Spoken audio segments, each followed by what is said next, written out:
நேசம் நிறைந்த உள்ளத்தால் நீளம் நிறைந்த மணிகண்டத்து ஈசனடியார் பெருமென எல்லா உயிரும் தொலையெடுத்து தேசமுய திருத்தொண்ட தொகைமுன் பணித்த திருவாளன் வாசமலர்மென் கழல் வணங்க வந்த பிறப்பை வணங்குவான். தில்லைவால் அந்த நிலை முதலாக சீர்படைத்த தொல்லையதாம் திருத்தொண்ட தொகையடியார் பதம் போற்றி ஒல்லை ஒரு புராணக்கதை உலகறிய விரித்துரைத்த செல்லமொழி குன்றத்தூர் செக்கிழார் அடி போற்றி.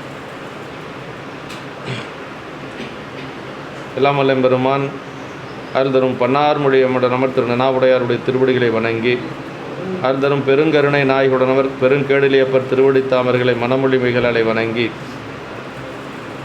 உரையாசிரி சிவக்கோணியாவுடைய திருவடிகளை நில நினைந்து அடியனுடைய ஞானாசிரி பெருந்தகையாருடைய திருவடிகளெல்லாம் மனமொழி மிகளாலை வணங்கி எழுந்தருளில் இருக்கக்கூடிய அடியார் பெருமக்களுடைய திருவடிகளெல்லாம் முக்கரணங்களாலே வணங்கி அமைகின்றேன். அன்பார்ந்த சிவனை செல்வர்களே, தொன்ற புராணத்திலே தடுத்தாட்கொண்ட புராணத்திலே நம்பிகளுடைய சரிதத்தில் திருவாரூரிலே நம்பிகள் பறவையாரை பார்த்தது, பறவையார் நம்பிகளை பார்த்தது, இந்த நிகழ்வுகளை எல்லாம் சென்ற வாரம் நம்ம அவங்களுடைய மனநிலையை பற்றி சேக்கிழ பெருமான் மிக அருமையாக சொல்லியிருந்தார். அவருடைய மனசில் என்ன நினைக்கிறார் அப்படிங்கிறதையும், அதே மாதிரி பறவையாருடைய மனசில் பறவையார் என்ன நினச்சிட்டு இருந்தாங்க அப்படிங்கிறதையும் ஒருவாறு சிந்தித்து இன்று நம்ம நம்பிகளுடைய திருமணம் எப்படி நடந்தது அப்படிங்கிறத நம்ம சிந்திக்க போகிறோம். அதாவது சுந்தரமூர்த்தி சாமிகளுடைய திருமணம், பறவை நாச்சியாருடைய திருமணம் இந்த பகுதி தடுத்தாட்கொண்ட புராணத்தில். அடுத்தது சங்கிலி நாச்சியாருடைய திருமணம் ஏயர்கோன் கலிக்காமநாயர் புராணத்தில் வரும். அது ரொம்ப நாள் ஆகும் நமக்கு வர்றதுக்கு. இப்போ இந்த தடுத்தாட்கொண்ட புராணத்தில் ரெண்டு நிகழ்வு நம்பிகளுடைய அவதார நோக்கமாக இருக்கக்கூடிய ஒன்று திருத்தொண்ட தொகை கொடுப்பது, அதுதான் அவருடைய அவதார நோக்கத்தில் முக்கியமானது. இன்னொன்று பறவை நாச்சியாரை திருமணம் செய்து கொள்வது. இது ரெண்டும் தான், அது ரெண்டில் முக்கியமானது நமக்கு இந்த பகுதியில் வரக்கூடியது. இன்று நமக்கு போன வாரம் 171 பாடல் பார்த்தோமா? 70 இல்லை 78 பார்க்கல. இன்னும் கல்யாணம் பார்க்கல. 171 தானே பார்த்துருக்குறோம்.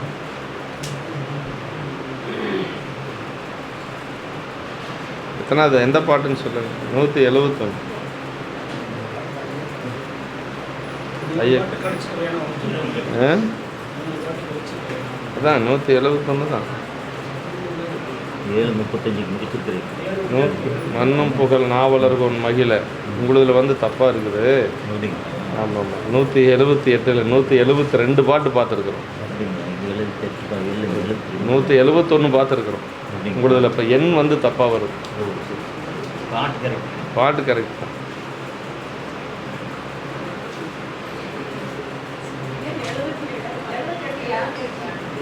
இல்லை, அது ஒவ்வொரு நூலில் ஒரு மாதிரி இருக்கும். வரிசை எண் வரிசை பாடல் மண்ணும் புகழ் நாவலர்கோன் மகிழங்கிறது தான் வரும்.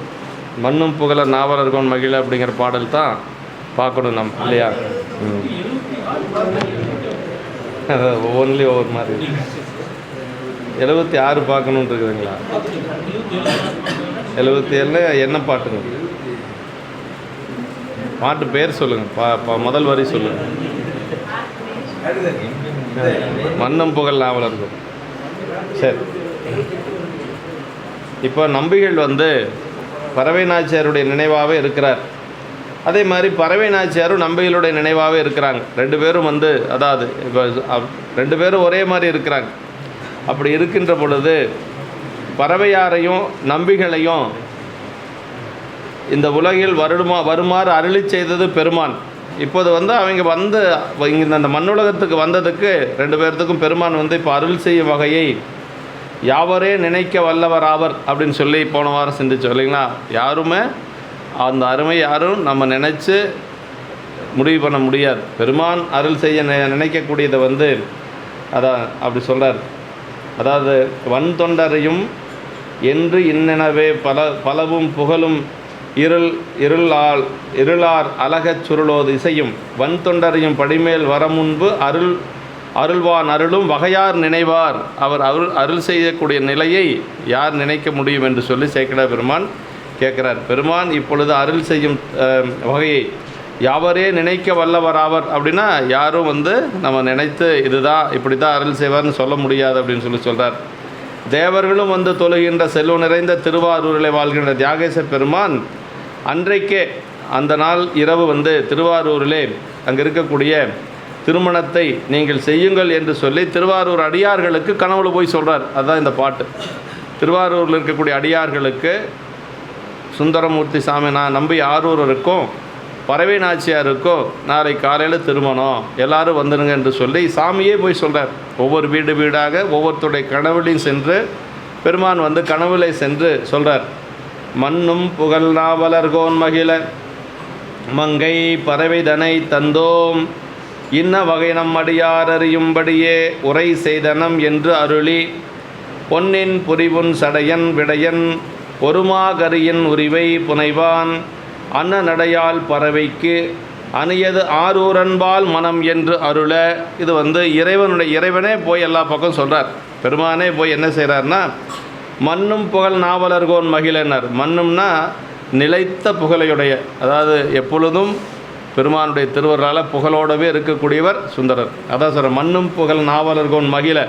அப்படி சுந்தரமூர்த்தி சாமிகள் மகிழும் பொருட்டாக மங்கை பறவைதனை தந்தோம்னர்.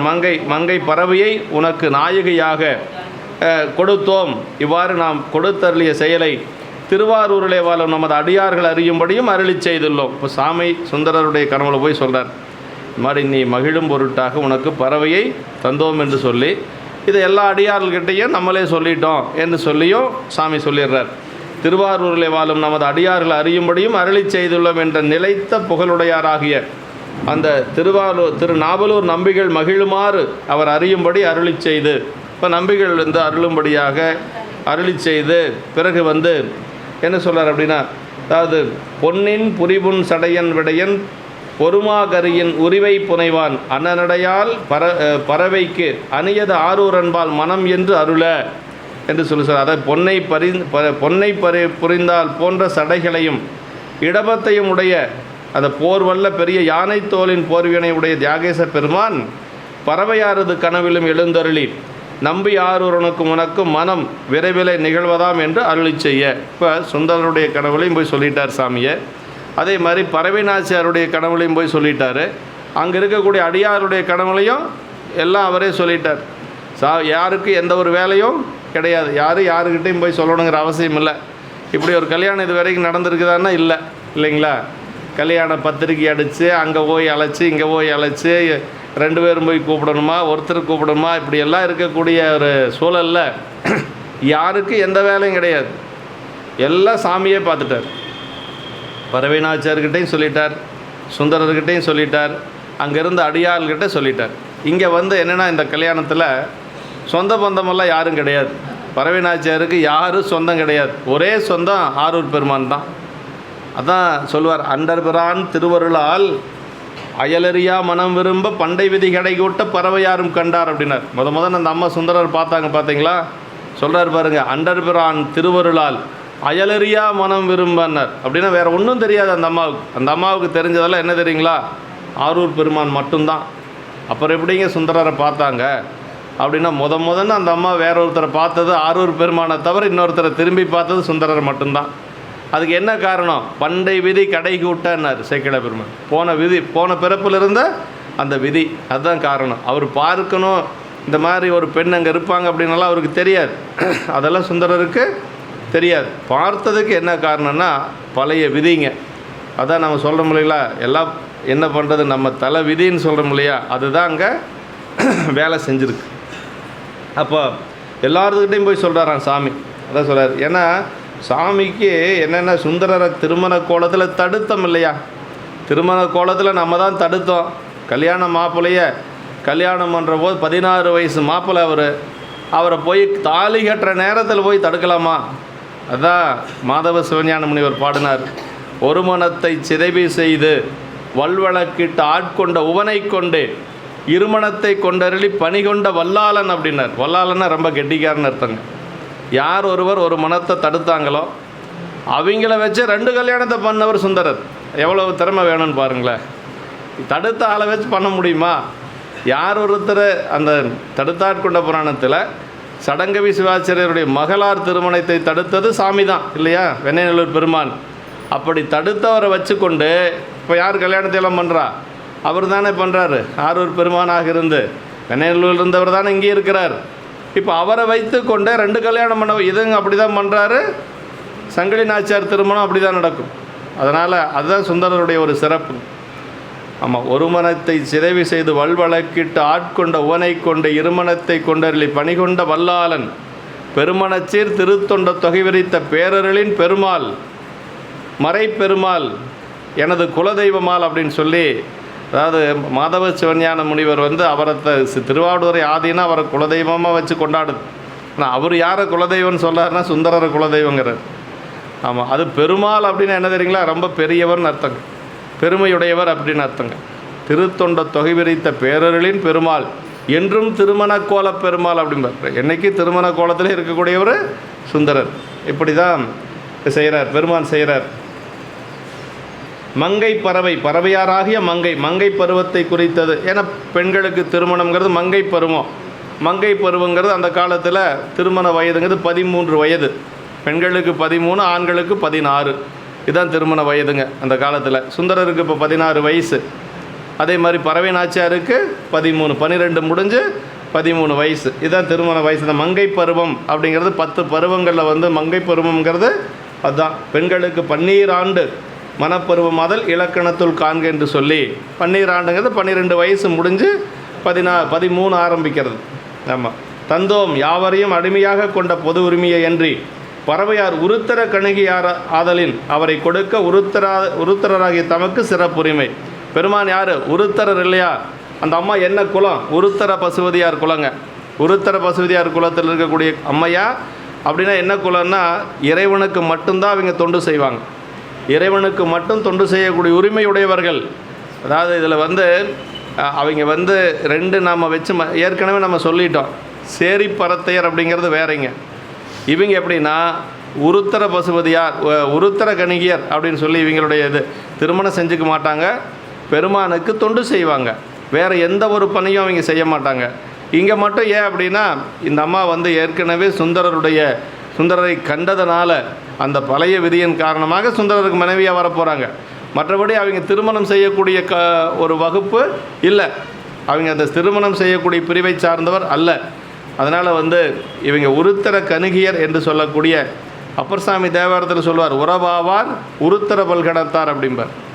அது மடுமாற்று திருத்தாண்டகத்தில் சொல்கிறார், அரசன் அழைத்து கொண்டு வர சொல்லுகின்ற பொழுது போய் அவனை தூக்கிட்டு வாங்க அப்படின்னு சொல்லுவார். யார்? பல்லவ மன்னன். அப்போ தான் அவர் என்ன சொல்கிறார் அப்படின்னா, நாமார்க்கும் குடியல்லோம் நமனை அஞ்சோம் அந்த பாட்டில் சொல்கிறார், உறவாவார் உருத்தர பல்கணத்தார் அப்படின்னாரு. எனக்கு தலைவன் யார் அப்படின்னா, கோமார்க்கே நாம் என்றும் மீளா ஆளாய் கொய்மலர் சேவடியை குறுகினோமேனார். எனக்கு அரசன், எனக்கு தலைவன் சிவபெருமான் ஒருத்தன் தான். அவன் உங்களுக்கெல்லாம் அரசனாக இருக்கலாம், போயிட்டு வாங்க அப்படின்னு சொல்லி திருப்பி அனுப்பிச்சிடுவார். அதற்கு பிறகு அவரை வற்புறுத்தி அழைச்சிட்டு போகிறாங்க, அது வேறு. ஆனால் அந்த இடத்துல சொல்கிறார், உறவாவார் உருத்தர பல்கணத்தார் அப்படின்னா அடியார்கள் தான் எனக்கு உறவு, எனக்கு தலைவன் யார்? சிவபெருமான் ஒருவன் தான் தலைவன் என்று சொல்லி அந்த உறுதியாக நின்றவர் அப்பர் சாமிகள். அந்த உருத்தர பல்கணத்தார் என்று சொல்லக்கூடிய குலத்திலே வந்தவர் தான் நம்முடைய பறவை நாச்சியார். அப்பா அம்மாலாம் இருக்கிற மாதிரி வரலாறு இல்லைங்க. அப்பா அம்மா கிடையாது. அவங்க எப்படியோ தோன்றினார். அவங்களுக்கு ஆதரவு அப்படின்னா ஆரூர் பெருமான் மட்டும்தான் ஆதரவு. வேறொன்றும் அவங்களுக்கு யாரும் எந்த ஒரு துணையும் அங்கே இல்லை. அதனால் இந்த கல்யாணத்தை எப்படி நடத்துகிறாங்க அப்படின்னா, சொந்த பந்தமெல்லாம் கிடையாது, அடியார்கள் மட்டும்தான் வராங்க. சாமியுடைய திருவருளால் திருமணம் நடக்க போகுது. அடுத்த பாட்டில் அது வருது. ஆனால் இதே சங்கிலி நாச்சியாருடைய திருமணத்தை எப்படி சொல்கிறாருன்னா, சேக்கிழார் பெருமான் அருமையான வித்தியாசம் காட்டுவார். இங்கே அடியாரில் மட்டும் சொல்கிறாரு, அங்கே அடியார்களும் வராங்க, சொந்த பந்தம் வராங்க. ஏன் அப்படின்னா, சங்கிலி நாச்சியாருக்கு அப்பா இருக்கிறார், ஞாயிறுக்கிழார் அவர் பேர். ஞாயிறுக்கிழார் அவர் வேளாளர் குலத்தை சார்ந்தவர். அந்த ஞாயிறுக்கிழார் இருக்கிறதுனால அவரை சார்ந்த சொந்தங்களெல்லாம் வருது. அங்கே சொல்லுவார், மண்ணிறைந்த பெருஞ்செல்வ திருவொற்றியூர் மண்ணும் எண்ணிறைந்த திருத்தொண்டர் எழில்பதியோருடன் ஈண்டி உள் நிறைந்த மகிழ்ச்சியுடன் உம்பர் பூமலை பொலிய கண்ணிறைந்த பெருஞ்சிறப்பில் கல்யாணம் செய்தளித்தார் அப்படிம்பார். அங்கே பாருங்கள் எப்படி வருதுன்னா, மண்ணிறைந்த பெருஞ்செல்வ திருவொற்றியூர் மண்ணும் எண்ணிறைந்த திருத்தொண்டர் எழில்பதியோருடன் ஈண்டினார். திருத்தொண்டர் தான் அடியார்கள், எழில் பதியோர்னா அந்த ஊரை சார்ந்தவர்கள். அப்போ 2 பேரும் வராங்க அங்கே இல்லையா. அந்த கல்யாணத்தை வேறுபடுத்தி காட்டுறார் சேக்கிழார் பெருமான். ஆனால் இதை அடியார் மட்டும்தான் கலந்துக்கிறாங்க. இந்த நுட்பம் எனக்கெல்லாம் அந்த அளவுக்கு யோசிக்கக்கூடிய அளவுக்கு அறிவில்லை. சென்னை பையா தான் சொன்னார். பேசிகிட்டு இருக்கிற பொழுது ஒரு முறை சென்னை பையா சொன்னார், வேலு இந்த 2 கல்யாண பாட்டை எடுத்துட்டிங்கன்னா இதில் அடியாரை மட்டும்தான் சொல்கிறாரு, அதில் அடியாரையும் சொல்கிறாரு, ஊருக்காரரையும் சொல்கிறாரு, சொந்த பந்தத்தையும் சொல்கிறாருன்னு அது பெரியவங்க அதை நுட்பமாக பார்ப்பாங்க இல்லையா, அப்படி சொல்வார். அந்த மாதிரி இப்போ இந்த பாட்டில் அதான் சொல்கிறார், மங்கை பறவைதனை தந்தோம் அப்படின்னார். யாவரையும் அடிமையாக கொண்ட போது உரிமையை அன்றி பறவையார் உருத்தர கணிகியராதலின் அவரை கொடுக்க யாருக்கு உரிமை உண்டு? உருத்தரராக இருக்கக்கூடிய ஆரூர் பெருமானுக்குத்தான் உரிமை உண்டு. அதனால் அவர் கொடுக்கிறார். நம் அடியார் அறியும்படியே உரை செய்தனம்னார். அப்படின்னா பறவையை கொடுத்தோம் என்ற மாத்திரத்தானே மகள் கொடை நிகழ்ந்து முற்றியது. பெற்றோர் தர சுற்றத்தார் கல்யாண சடங்குகளை முடிக்கும் வகையிலே சடங்குகளை முடிக்கும்படியாக அடியார்களுக்கு தெரிவித்தோம் என்றபடி தந்தோம் என்ற மகள் கொடையை உலகிலே நிகழச் செய்விக்கும் வழி ஆரூருக்கு வகுத்து காட்டியவார் என்று சொல்லி, அதாவது பெண்ணை தந்தோம் அப்படின்னு சொல்லி யார் சொல்ல முடியும்? பெண்ணை பெற்றவர்கள் தானே சொல்ல முடியும், அப்பா அம்மா தானே சொல்ல முடியும். இப்போ ஆரூர் பெருமான் பறவை நாச்சியாருக்கு அப்பா அம்மாவாக இருக்கிறார். அதுதான் ஒரு பெரிய சிறப்பு. அப்போ சுந்தரருக்கு யார் மாமனார் அப்படின்னா ஆரூர் பெருமான் தான் மாமனார். அது பாருங்கள், அது எவ்வளோ நுட்பமாக இருக்குது பாருங்கள். பறவைதனை தந்தோம் அப்படின்னு யார் கொடுக்க முடியும்? பிள்ளையை பெற்றவங்க தான் கொடுக்க முடியும் இல்லையா?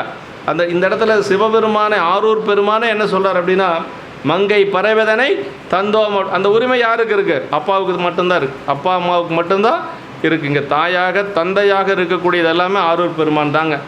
அதனால் சுந்தரருக்கு ஆரூர் அப்படிங்கிறது ஒரு மாமனார் டூர் மாதிரி இல்லையா? அங்கே மாமனார் யாருன்னா ஆரூர் பெருமான் தான் மாமனார். அவர் தான் தலைவர், அவர் தான் தோழர், எல்லாமே அவர் தான். ஆரூர் பெருமான் தான் சுந்தரருக்கு. எதுவும் போய் யாருக்கிட்டையும் கேட்க மாட்டார்.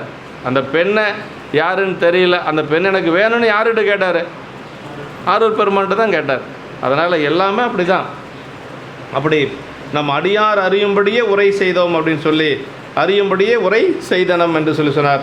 பொன்னின் புரிபுன் சடையன் விடையன் பெருமா கரியன் உரிவை என்று சொல்லி புனைவான் என்று சொல்லி சொன்னால், பறவையார் இவரது திருவுருவை நினைந்து கவன்ற அவ்வுருவோடு காட்சி அளித்தார் என்பது குறிப்பு என்று சொல்லி, அது அப்படின்னா பறவையாருக்கு பெருமான் காட்சி கொடுத்தது அப்படியே சடையே, அதாவது எப்படி புரிபுன் சடையன் விடையன் அப்படின்னார். விடை மீது அந்த சடையோடு பெருமான் அம்மாவுக்கு காட்சி கொடுத்திருக்கிறார்.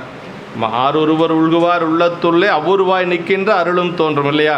நம்முடைய நாவுக்கரசு பெருமான் திருத்தாண்டகத்தில் சொல்கிறார், ஆரொருவர் உள்குவார் உள்ளத்துள்ளே அவ்வொருவாய் நிற்கின்ற அருளும் தோன்றும் என்று சொல்லுவது போல அப்படி காட்சி கொடுக்கிறார் பெருமான்.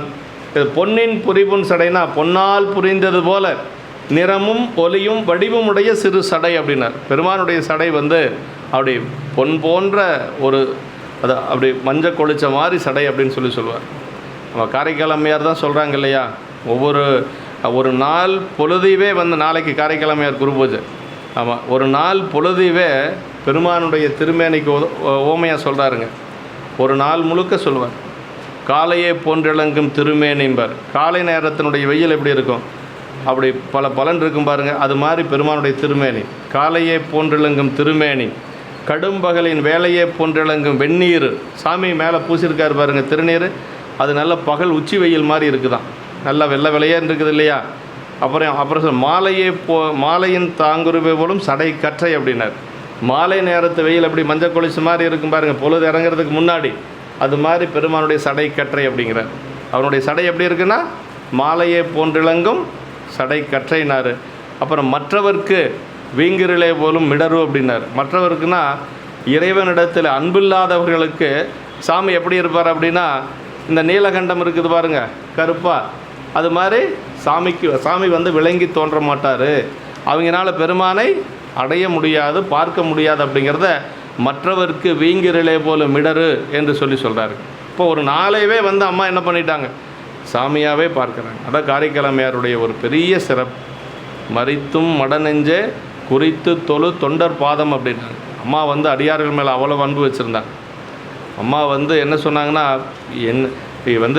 அடியார்கள் மேலே அன்பு வச்சுருக்கணும் அப்படின்னு சொல்கிறாங்க. மறித்தும் மட நெஞ்சு குறித்து தொழு தொண்டர் பாதம் அப்படின்னு சொல்கிறார். அதே மாதிரி சொல்கிறார், வேதங்கள் மொழிந்த பிரான் மெய்த்தொண்டர் நிலை கண்டு பாதங்கள் விளக்க நீர் அழித்து பரிகணம் வைத்து ஏதந்தீர் நல்விருந்தாய் இன்னடிசில் ஊட்டுவார் அப்படின்னு சொல்லுவார். வேதங்கள் மொழிந்த பிரான் மெய்த்தொண்டர் நிலை கண்டு பெருமானுடைய அடியார்களோட நிலையை பார்த்து அம்மா வீட்டில் அழைத்து கொண்டு வந்து உணவு படைப்பாங்களாம். விடையவன் தன் அடியவரை பெறலறிய விருந்தானால் பேரிதன் மேல் வேறுண்டோ அப்படின்னு சொல்லி கேட்டாங்க. சாமியினுடைய பெருமானுடைய அடியாரே விருந்தினராக வந்தால் இதை விட வேறு என்ன பேர் வேணும் அப்படின்னு சொல்லி அம்மா கேட்பாங்க. அதே சின்ன வயசில் குழந்தையில் விளையாடிட்டு இருக்கிற பொழுதே காரைக்கிழமையார் எப்படி விளையாடுவாங்களாம், மண்ணில் விளையாடிட்டு இருக்கிறாங்க. வண்டல் மண்ணில் விளையாடுகின்ற பொழுது பெருமானுடைய பெருமையை சொல்லி விளையாடுவாங்களாம். அப்புறம் அடியார்கள் வந்தால் அழைச்சிட்டு போய் அப்போவே அம்மா உபசரிப்பாங்களாம் சின்ன வயசுலேயே. சேக்கிழ பெருமான் சொல்கிறாருங்க. அப்போ இறைவன் மேலேயும் அன்பு இருக்கணும், அடியார் மேலேயும் அன்பு இருக்கணும். அதுதான் உண்மையான அன்பு. இறைவன் மேலே மட்டும்தான் எனக்கு அன்பு இருக்குது, அடியார் மேலே அன்பு இல்லைன்னா அது உண்மையான அன்பு இல்லை. அது சொல்லார், வண்டல் பயில்வனவெல்லாம் வளர்மதியம் புனைந்த சடை அண்டர்பிரான் திருவார்த்தை அணைய வருவன பயின்று.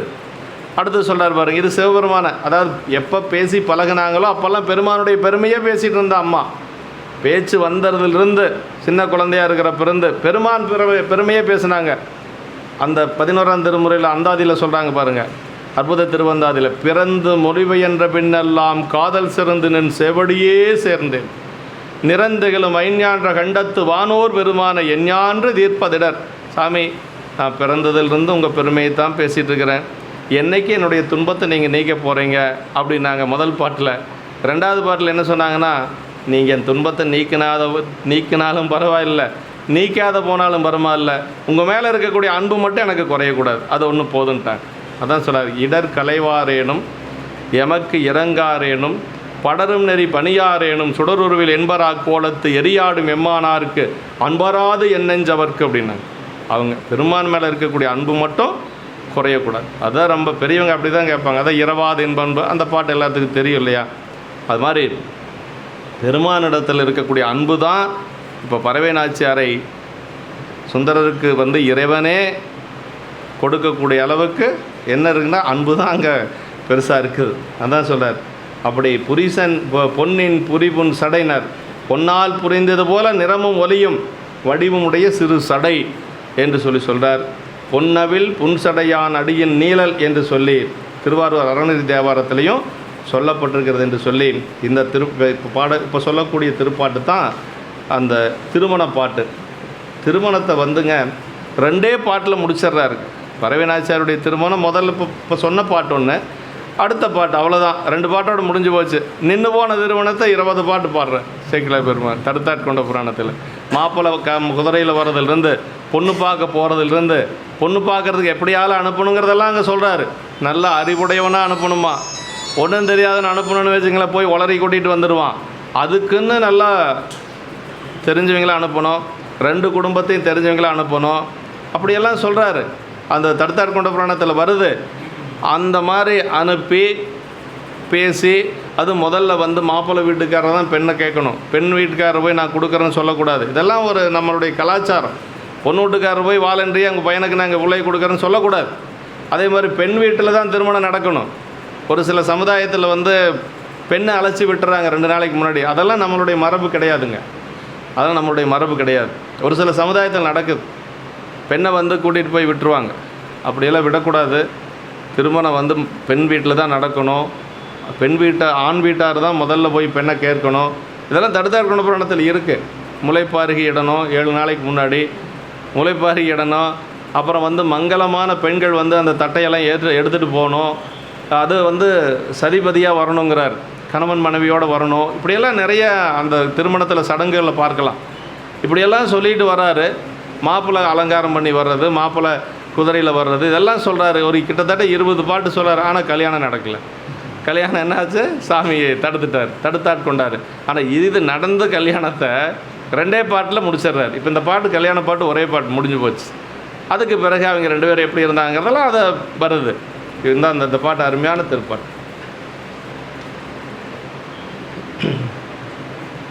காமத்துயரில் கவல்வார் நெஞ்சில் கரையில் இருளும் கங்குள் கழிவோம் யாமத்து இருளும் புலரக் கதிரோன் எழுகாலையில் வந்து அடியார் கூடி சேமத் துணையாம் அவர் பேரருளை தொழுதே திருநாவலர்கோன் மகிழ தாமக் குடலால் பறவை வதுவை தகு நீர்மையினால் நிகழச் செய்தார். அவ்வளோதான் கல்யாண பாட்டு. ஆமாம், ஒரே பாட்டோட முடிஞ்சு போச்சு போன பாட்டில் வந்து எல்லாத்துக்கும் பத்திரிக்கை அடித்து கொடுக்காத குறையா சாமியை எல்லாத்துக்கும் கனவுலையும் போய் சொல்லிட்டாரு. அவ்வளோதான், எல்லோரும் திருவாரூர் கோயிலுக்கு வந்தாச்சு. இப்போ வெடியறதுக்குள்ளே திருவாரூர் கோயிலுக்குள்ளே எல்லோரும் இருக்கிறாங்க. இப்போ பூங்கோயிலில் வந்து யாரும் எல்லாம் அடியார்களும் அங்கே இருக்கிறாங்க. சுந்தரரும் பறவையாரும் மணமகளாக பரப்போகிறாங்க.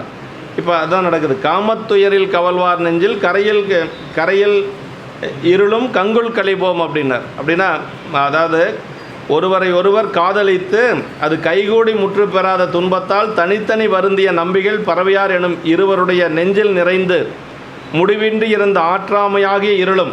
அதான் சொல்லார், 2 இருள். ஒன்று வந்து பிரிவாற்றாமையாகிய இருள், 2 பேரும் பிரிஞ்சிருக்கிறாங்க இல்லையா, அது ஒரு பெரிய இருளாம். அப்புறம் இன்னொன்று யாமத்து இருள் என்று சொல்லக்கூடிய இரவு நேரம். இது 2ம் இப்போ விலகிருச்சு. ஆமாம், 2மே விலகணும் இல்லையா. அதாவது 2 பேரும் பார்த்துட்டாங்க. அந்த மனசில் இருக்கக்கூடிய ஆற்றாமைன்னு ஒன்று இருக்குது இல்லையா, பிரிவாற்றாமை, அந்த இருளும் இருக்குது. அதே மாதிரி சூரியன் வந்தால் நீங்கக்கூடிய புற இருளும் இருக்குது. இப்போ இந்த 2 இருளும் கொஞ்சம் நீங்குது.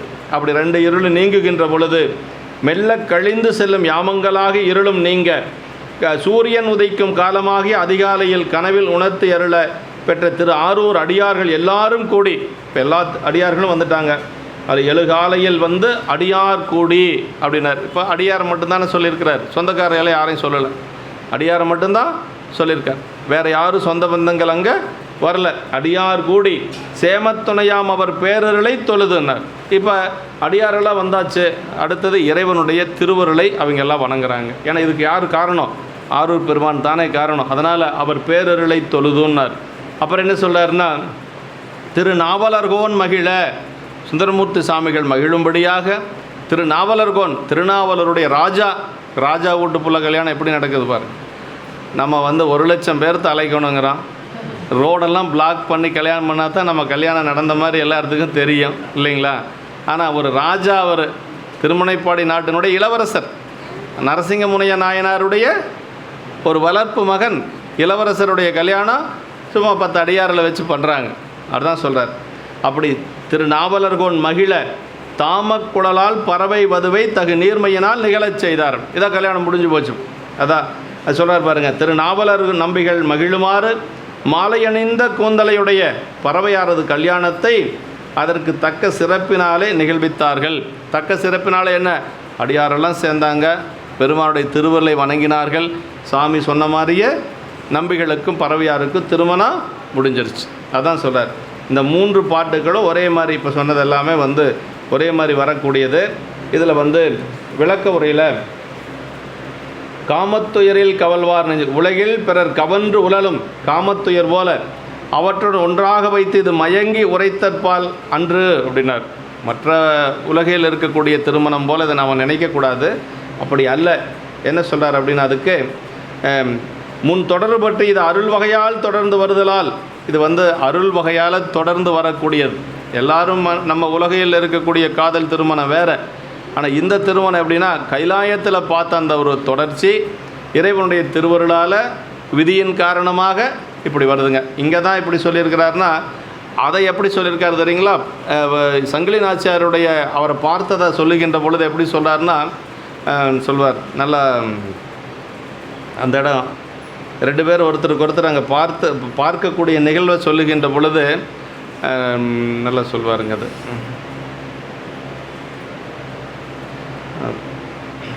அஞ்செழுத்து நெஞ்சு தொடுக்கு அலர் தொடுத்து என்புள்ளிருக்கும் அடியாரை தொழுது நீங்கி வேறிடத்து முன்பு போல திரை நீக்கி முதல்வர் சாத்தும் பணி செய்து மின்போல் மறையும் சங்கிலியார் தம்மை விதியால் கண்ணுற்றார் அப்படின்னு சொல்லுவார். அம்மா என்ன செய்கிறான்னா, சங்கிலி நாச்சியார் கன்னி மாடம் அமைத்து திருவொற்றியூரில் மாலை கட்டிகிட்டு இருக்கிறாங்க. பெருமானுக்கு மாலை கட்டுறது அதுதான் அவங்களுடைய பணி. தொண்டே வந்து மலர் தொண்டு தான்.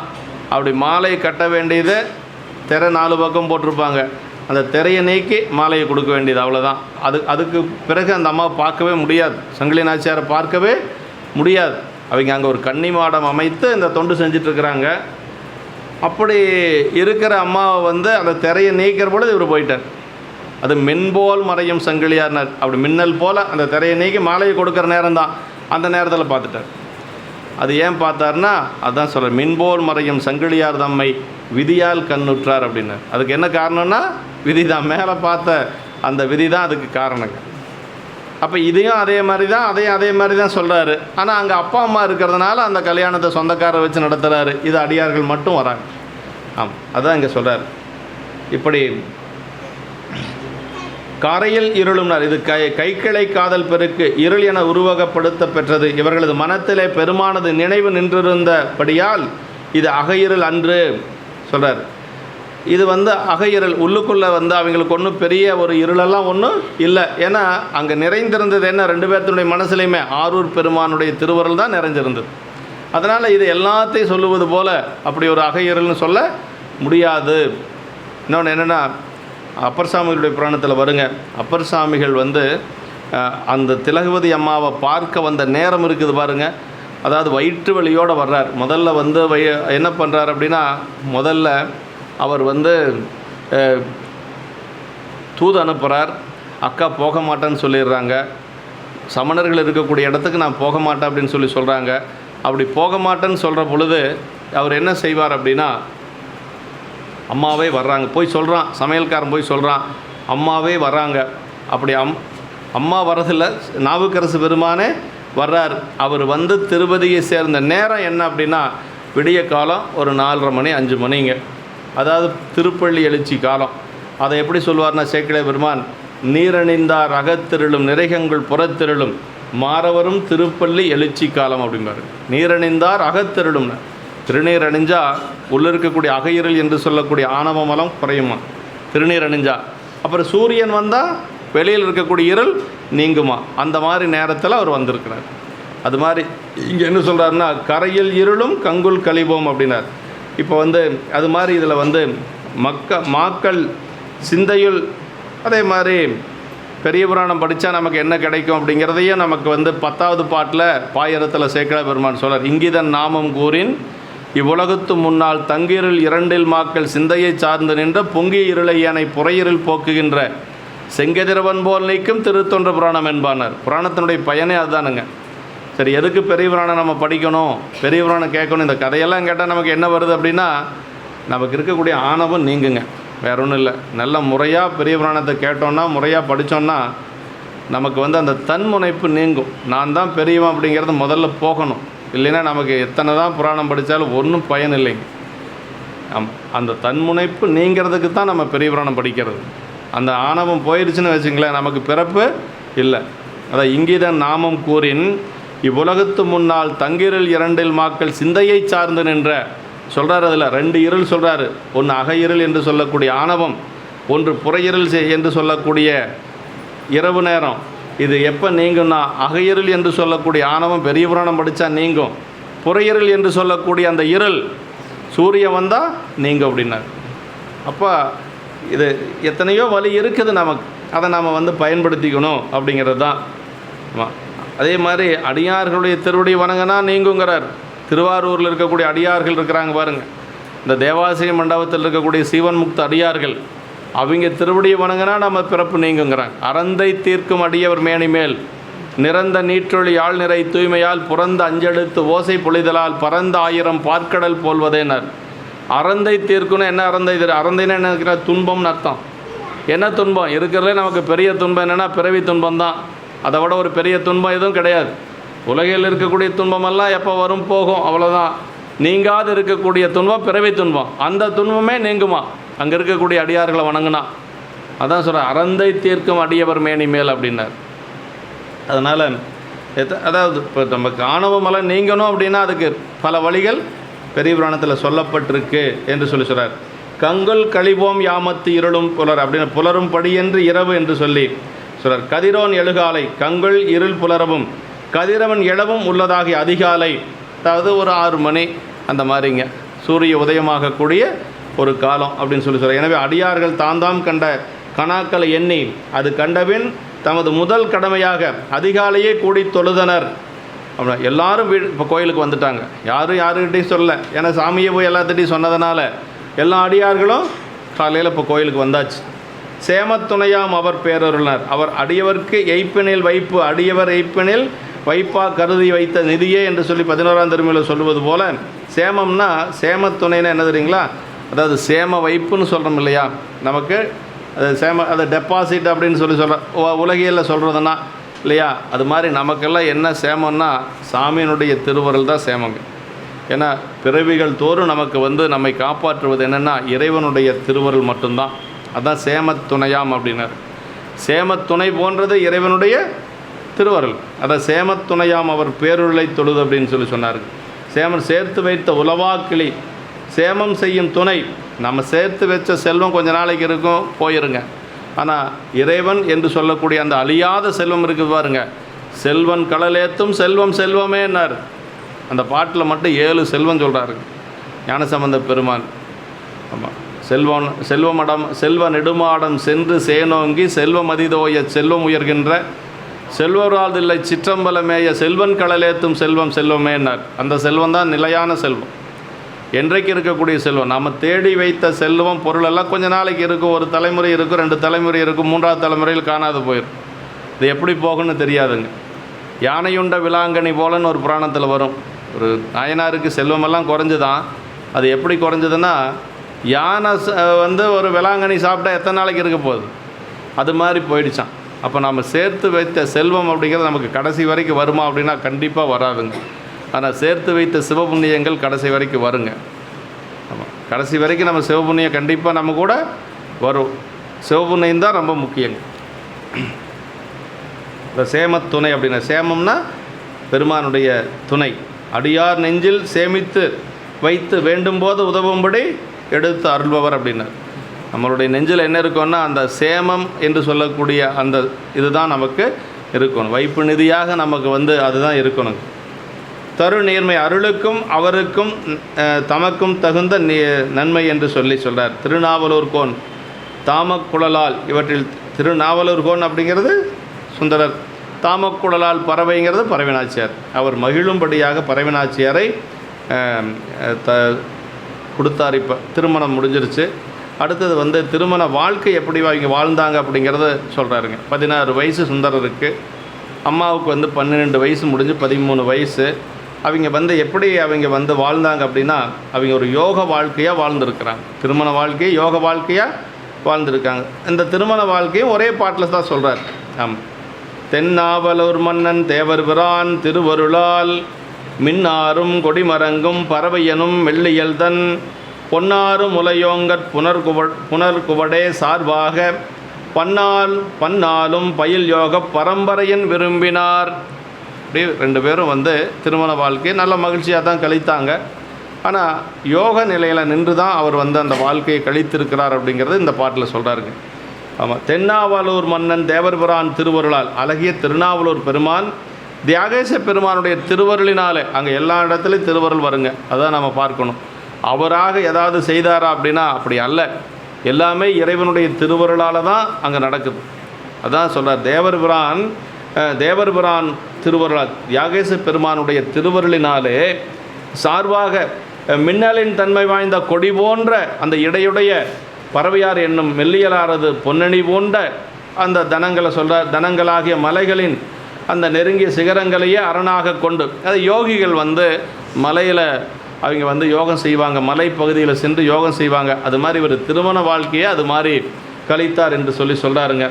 அப்படி பன்னாலும் பயில் யோகம்னர், பல நாட்களும் பயில் யோகத்தை அதற்குரிய வழி தர்மத்திலே விரும்பி பயில்வாராயினார். அதாவது இல்லற சுகத்தை அனுபவிக்கிறதுக்கு அப்படிங்கிறது ஒரு என்ன இருக்குன்னா, அது ஒரு தர்மம் இருக்குது.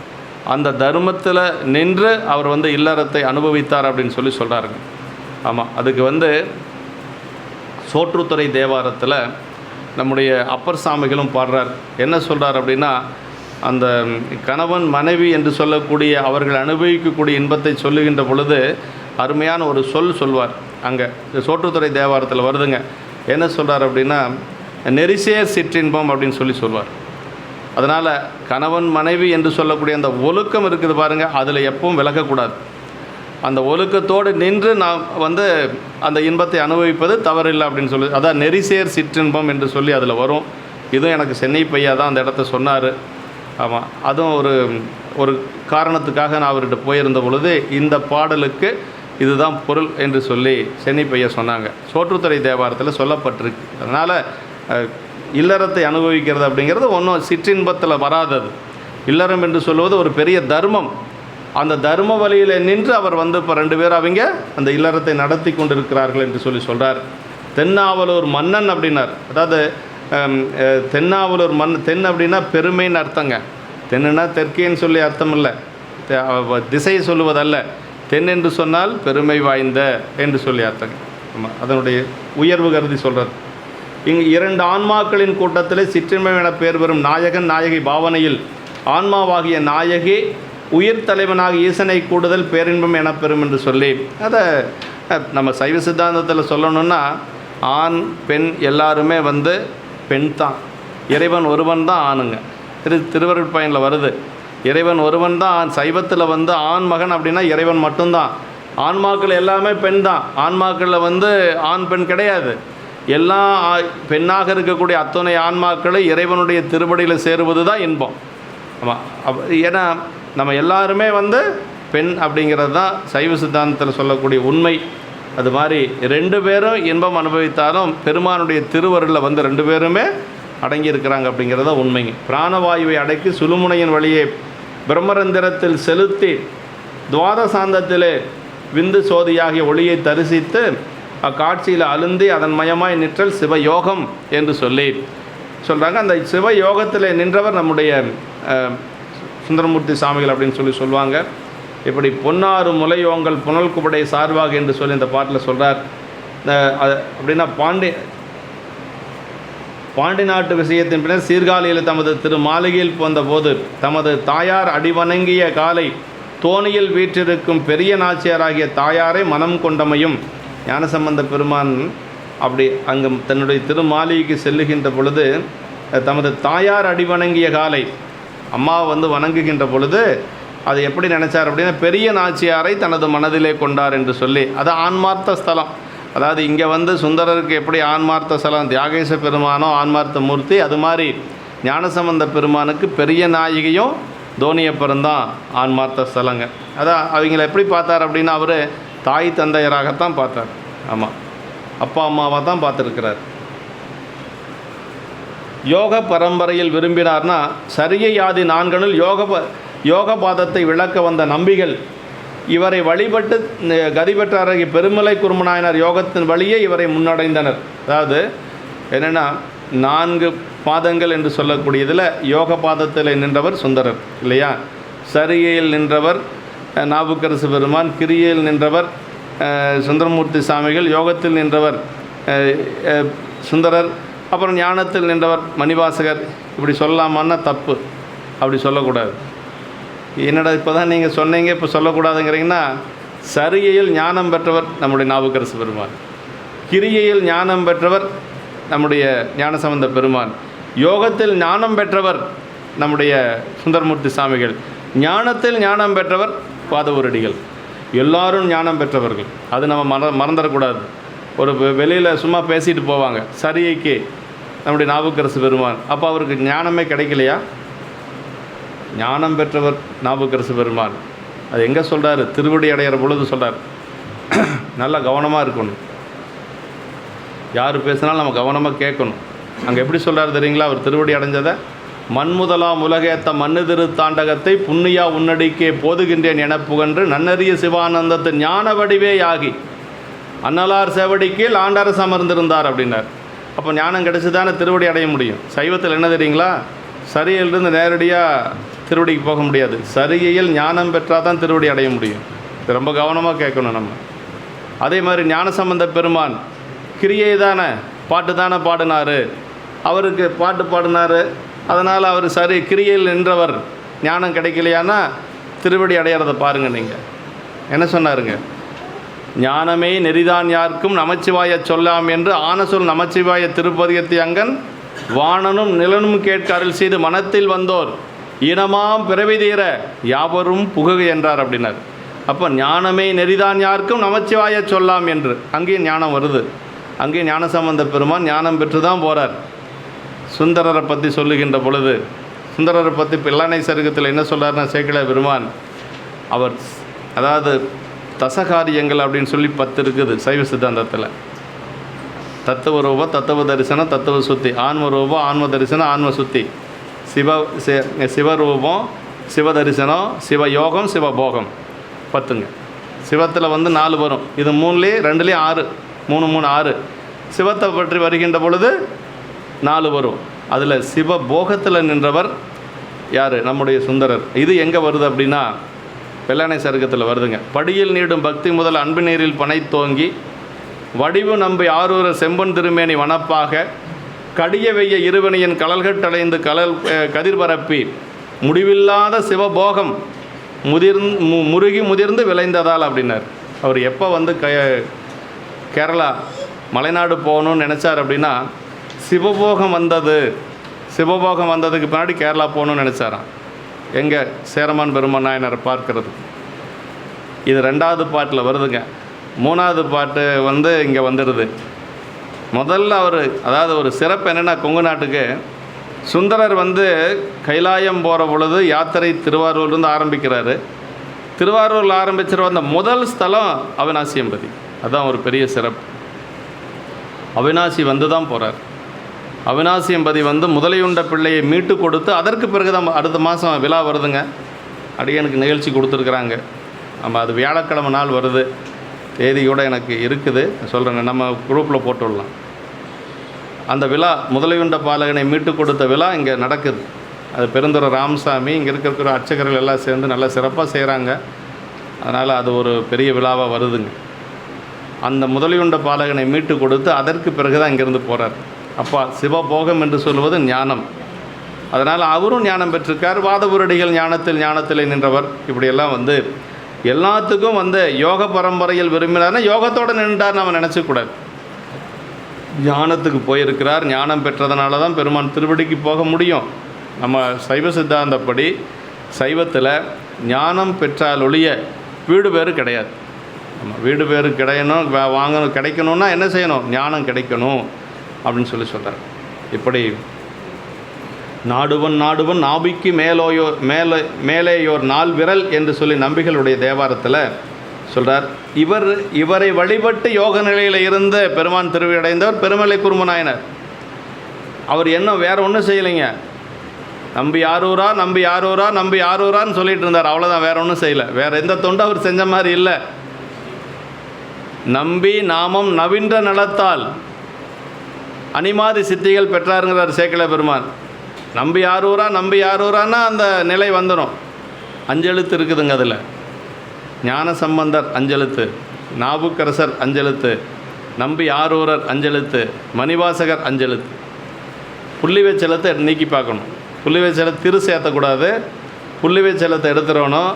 ஞான சம்பந்தர்னு எழுதி பாருங்கள், நாவுக்கரசர்னு எழுதி பாருங்கள், நம்பி ஆரூரர்னு எழுதி பாருங்கள், மணிவாசகர்னு எழுதி பாருங்கள். 5 எழுத்தாக வரும். அப்போ இதனா அவ அப்பா அம்மா 5 எழுத்து வரணும்னு சொல்லியெல்லாம் பேர் வைக்கலை, வச்சாங்க. அது அப்படி வந்துருச்சு. அப்போ 5 எழுத்து மந்திரம் நமச்சிவாயத்தை சொன்னால் என்ன ஒரு பலனோ அந்த பலன் இவங்களை சொன்னாவே கிடைக்கும் நமக்கு. அப்படி தான் பெருமலை குருமநாயனருக்கு கிடைச்சிது. பெருமலை குருமனார் நம்பி ஆரூரானே சொல்லிகிட்டு இருந்தார். அப்போதி நாயனார் நாவுக்கரசுனே சொல்லிட்டு முக்தி அடைஞ்சார். இதுக்கு இன்னொரு உதாரணம் சரீரத்தில் சொல்லணும்னா மதுரை எம்பதியில் சொல்லலாம். பாண்டிய மன்னன் மூர்ச்சித்து கிடக்கிறான்.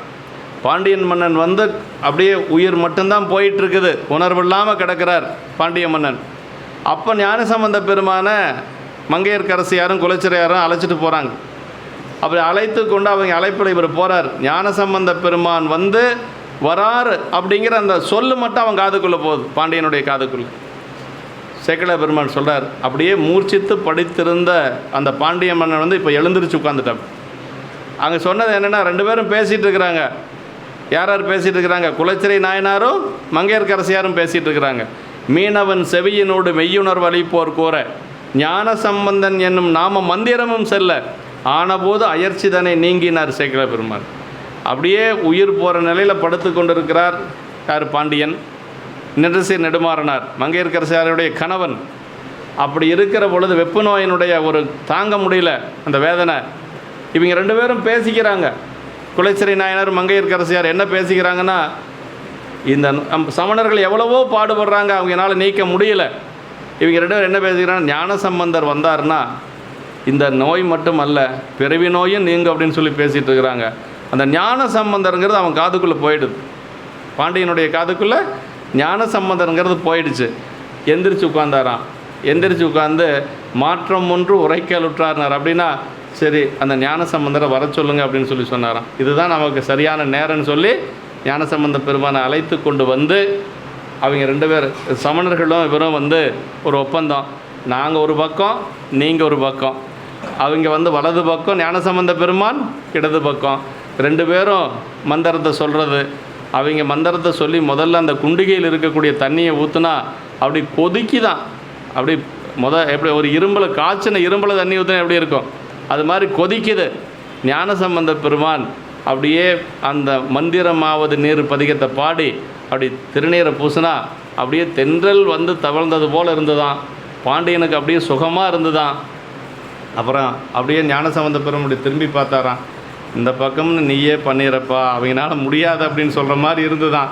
அப்புறம் ஞானசம்பந்த பெருமான் அதையும் சரி பண்ணியிருக்கேன். அந்த ஞானசம்பந்தங்கிற அந்த மந்திரம் அவ்வளவு வேலை செய்திருக்குது. இப்போ நம்ம எங்கேயும் அங்கே இங்கெல்லாம் போக தேவையில்லைங்க. நம்ம வந்து நம்ம குருநாதர்களுக்கு மேலே யாருமே கிடையாது. நம்ம சீரடி போகிறது, அங்கே போகிறது, இங்கே போகிறது எல்லாம் வேண்டவே வேண்டாங்க. நான் ஓப்பனாகவே சொல்கிறேங்க, எங்கேயும் போகணுங்கிற அவசியம் நமக்கு இல்லைங்க. அங்கே போய் என்னத்தை பார்க்க போகிறீங்க? சீரடியில் போய் இது மாதிரி ஒரு வரலாறு இருக்குதா அவங்களுக்கு? சும்மா அதை இதையும் சொல்லுவாங்க. அதுக்கெல்லாம் போகக்கூடாதுங்க. நமக்கு நம்ம ஆச்சாரியார்கள் தான் முக்கியம். நம்ம பரமாச்சாரியார்கள் 4 பெருமக்கள், 63 நாயன்மார்கள், இவங்க செய்யாத அற்புதத்தை வேறு யாரும் செய்ய முடியாது. அடித்து சொல்ல முடியும் என்னால். அதனால் நல்லா பாருங்கள், பெரியவங்க நம்ம வையாபுரியாரோ அல்லது சென்னைப்பினாரோ அங்கெல்லாம் போகிறாங்களா? போக மாட்டாங்க. நம்முடைய ஆதீனங்கள் போனாங்களா? போக மாட்டாங்க. அவர் ஒரு மாற்று சமயத்தை சார்ந்தவருங்க.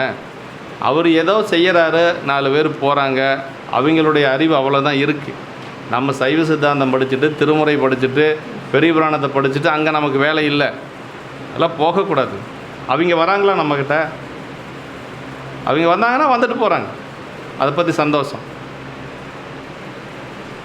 அதனால் அதெல்லாம் நமக்கு தேவையில்லை. நமக்கு வந்து நம்ம சுந்தரரை விட, நாவுக்கரசு பெருமானை விட, ஞானசம்பந்த பிள்ளையாரை விட எந்த விதத்துலேயும் அவங்க உயர்ந்தவர்கள் கிடையாதுங்க. அதனால் இதில் தான் நம்ம நிற்கணும். ஒரு நெறி அப்படிங்கிறத நமக்கு ரொம்ப முக்கியம். அப்படி நம்பிகள் வந்து அந்த யோக நெறியிலே நின்று அவர் வந்து பெருமானை வழிபாடு செய்திருக்கிறார். மனைவியோடு இருந்த பொழுதும் கூட அந்த யோக நெறியிலிருந்து கொஞ்சம் கூட விலகாமல் அதை ஒரு மனையறத்தை ஒரு தர்மத்தினுடைய அந்த தர்ம வழியில் நின்று அதை போற்றியிருக்கிறார், காப்பாற்றியிருக்கிறார் என்று சொல்லி அடுத்த திருப்பாட்டு வந்து, தன்னை ஆளுடையவரான் சரணார விந்தமலர் சென்னியிலும் சிந்தையிலும் மலர்வித்து திருப்பதிகம் பண்ணுதமிழ் தொடைமாலை பல சாத்தி பறவை எனும் மின்னிடையால் உடன் கூடி விளையாடி செல்கின்றார். அப்படியே ரொம்ப மகிழ்ச்சியாக இருக்கிறார். பறவையோட இப்படி இருக்காருன்னா தன்னை பறவையோட மகிழ்ச்சியாக இருக்கிறாருங்கிறத விட மேலே என்ன சொல்கிறார் பாருங்க, தன்னை ஆளுடையவரான் சரணார விந்தமலர் சென்னியிலும் சிந்தையிலும் மலர்ப்பித்து திருப்பதிகனர். ரொம்ப முக்கியம் இல்லைங்களா? 16 வயசு கல்யாணம் ஆகிடுச்சு. ஆனால் சுந்தரருக்கு என்ன இருந்ததுன்னா, சிவபெருமானுடைய திருவடி சென்னையிலையும் சிந்தையிலையும் இருந்திருக்கு. அதான் ரொம்ப எவ்வளவு பெரிய இன்பம் இருந்தாலும் பெருமானுடைய திருவடி மறவாது இருந்தவர்கள் நம்முடைய நாயன்மார். அது ரொம்ப முக்கியங்க. நமக்கெல்லாம் ஒரு உலகையில் ஒரு சின்ன மகிழ்ச்சி வந்ததுன்னு வச்சுக்கோங்களேன், சாமியெல்லாம் மறந்துடுவோம். இன்றைக்கி எனக்கு வகுப்பு இருக்கிறதே மறந்து போயிடும். ஒரு சின்ன இன்பம், உலகில் இன்பம் வந்தால்.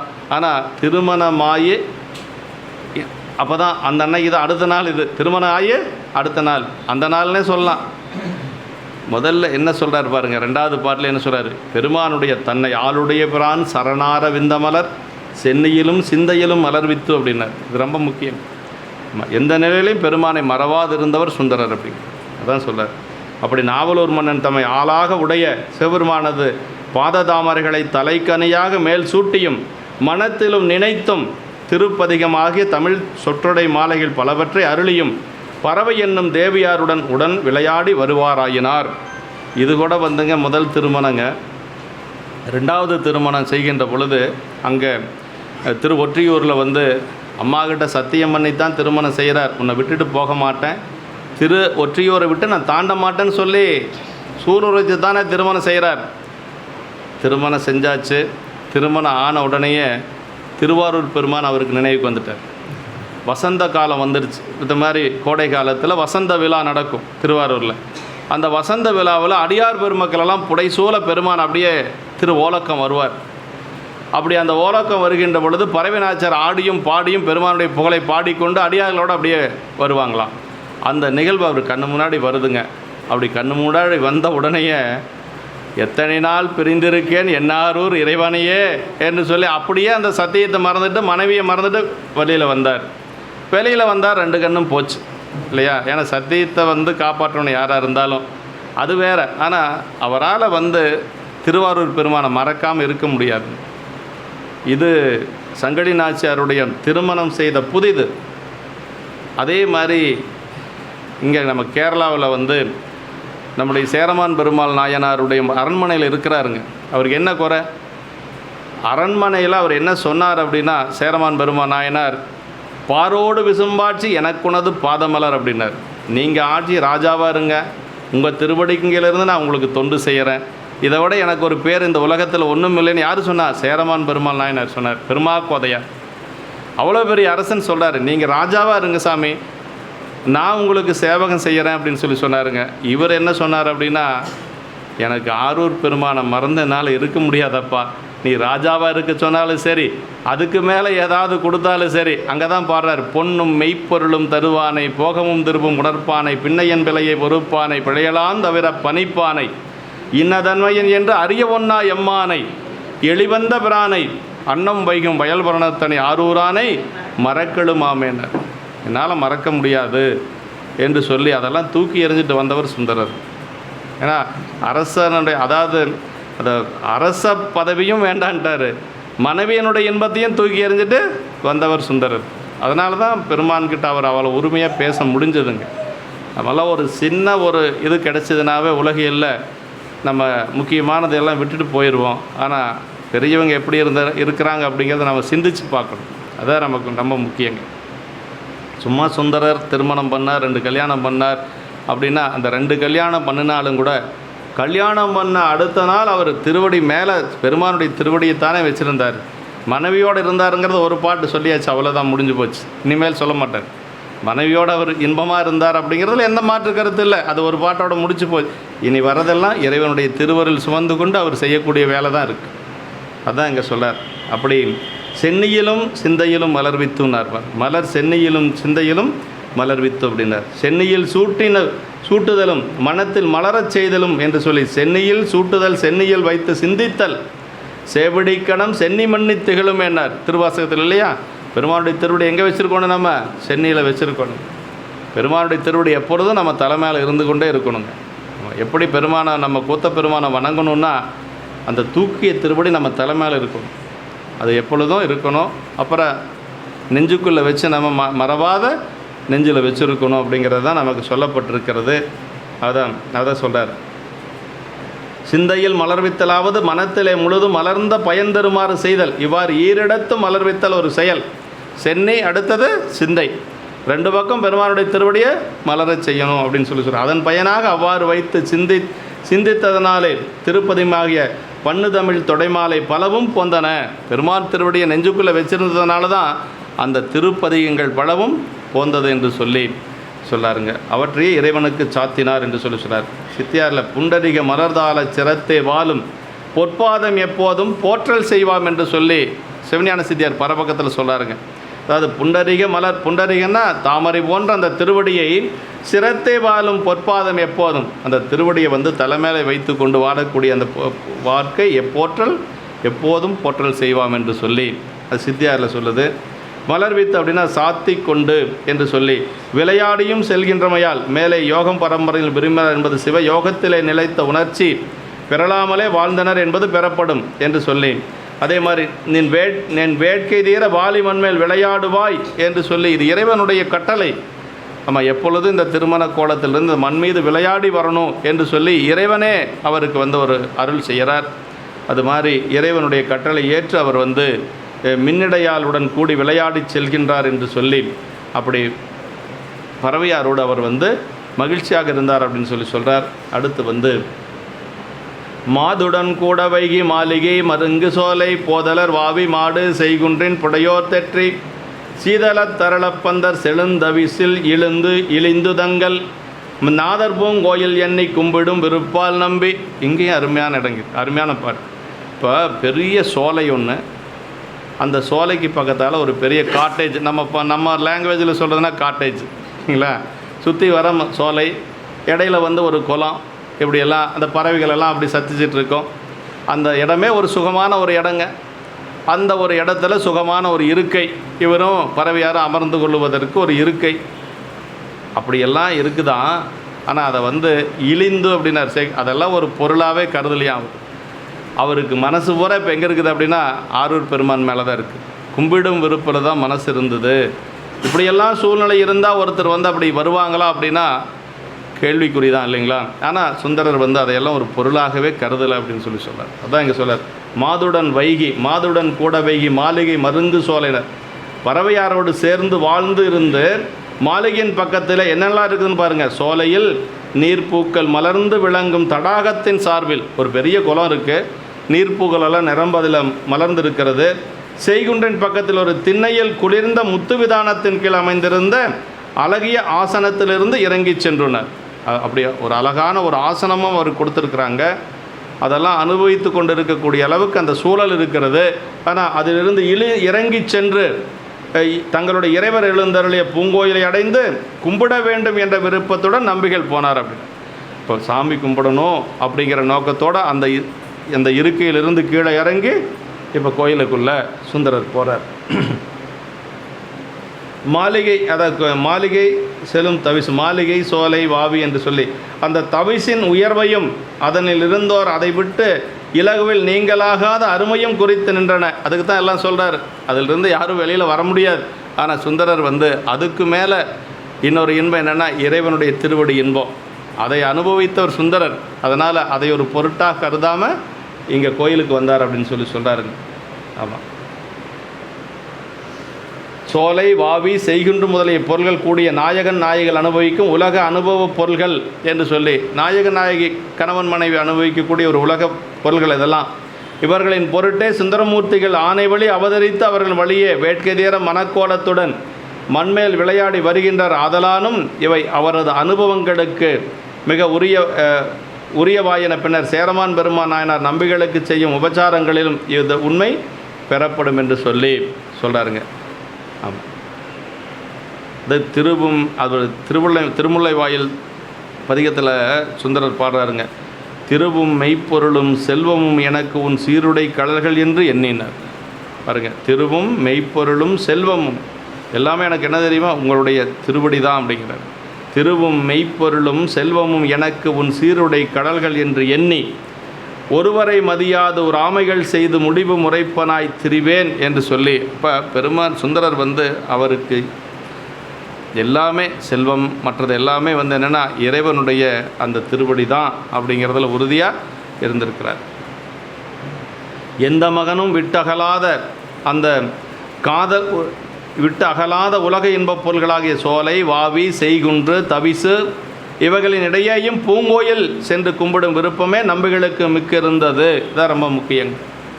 அப்படி மிக்க இருந்தது என்று சொல்லி சொல்கிறாருங்க. பிரான் சரணார விந்தமலர் சிந்தையிலும் சென்னையிலும் மலர்வித்து அப்படியே கூடி விளையாடி செல்கின்றார் என்று சொல்லி சொல்கிறார். இதெல்லாம் வந்து சாதாரணமாக இருக்கக்கூடியவங்க இப்படியெல்லாம் வந்து இருக்க முடியாது. இறைவன் திருவருள் பெற்றவர்கள் மட்டும்தான் அது மாதிரி எல்லாம் இருக்க முடியும்.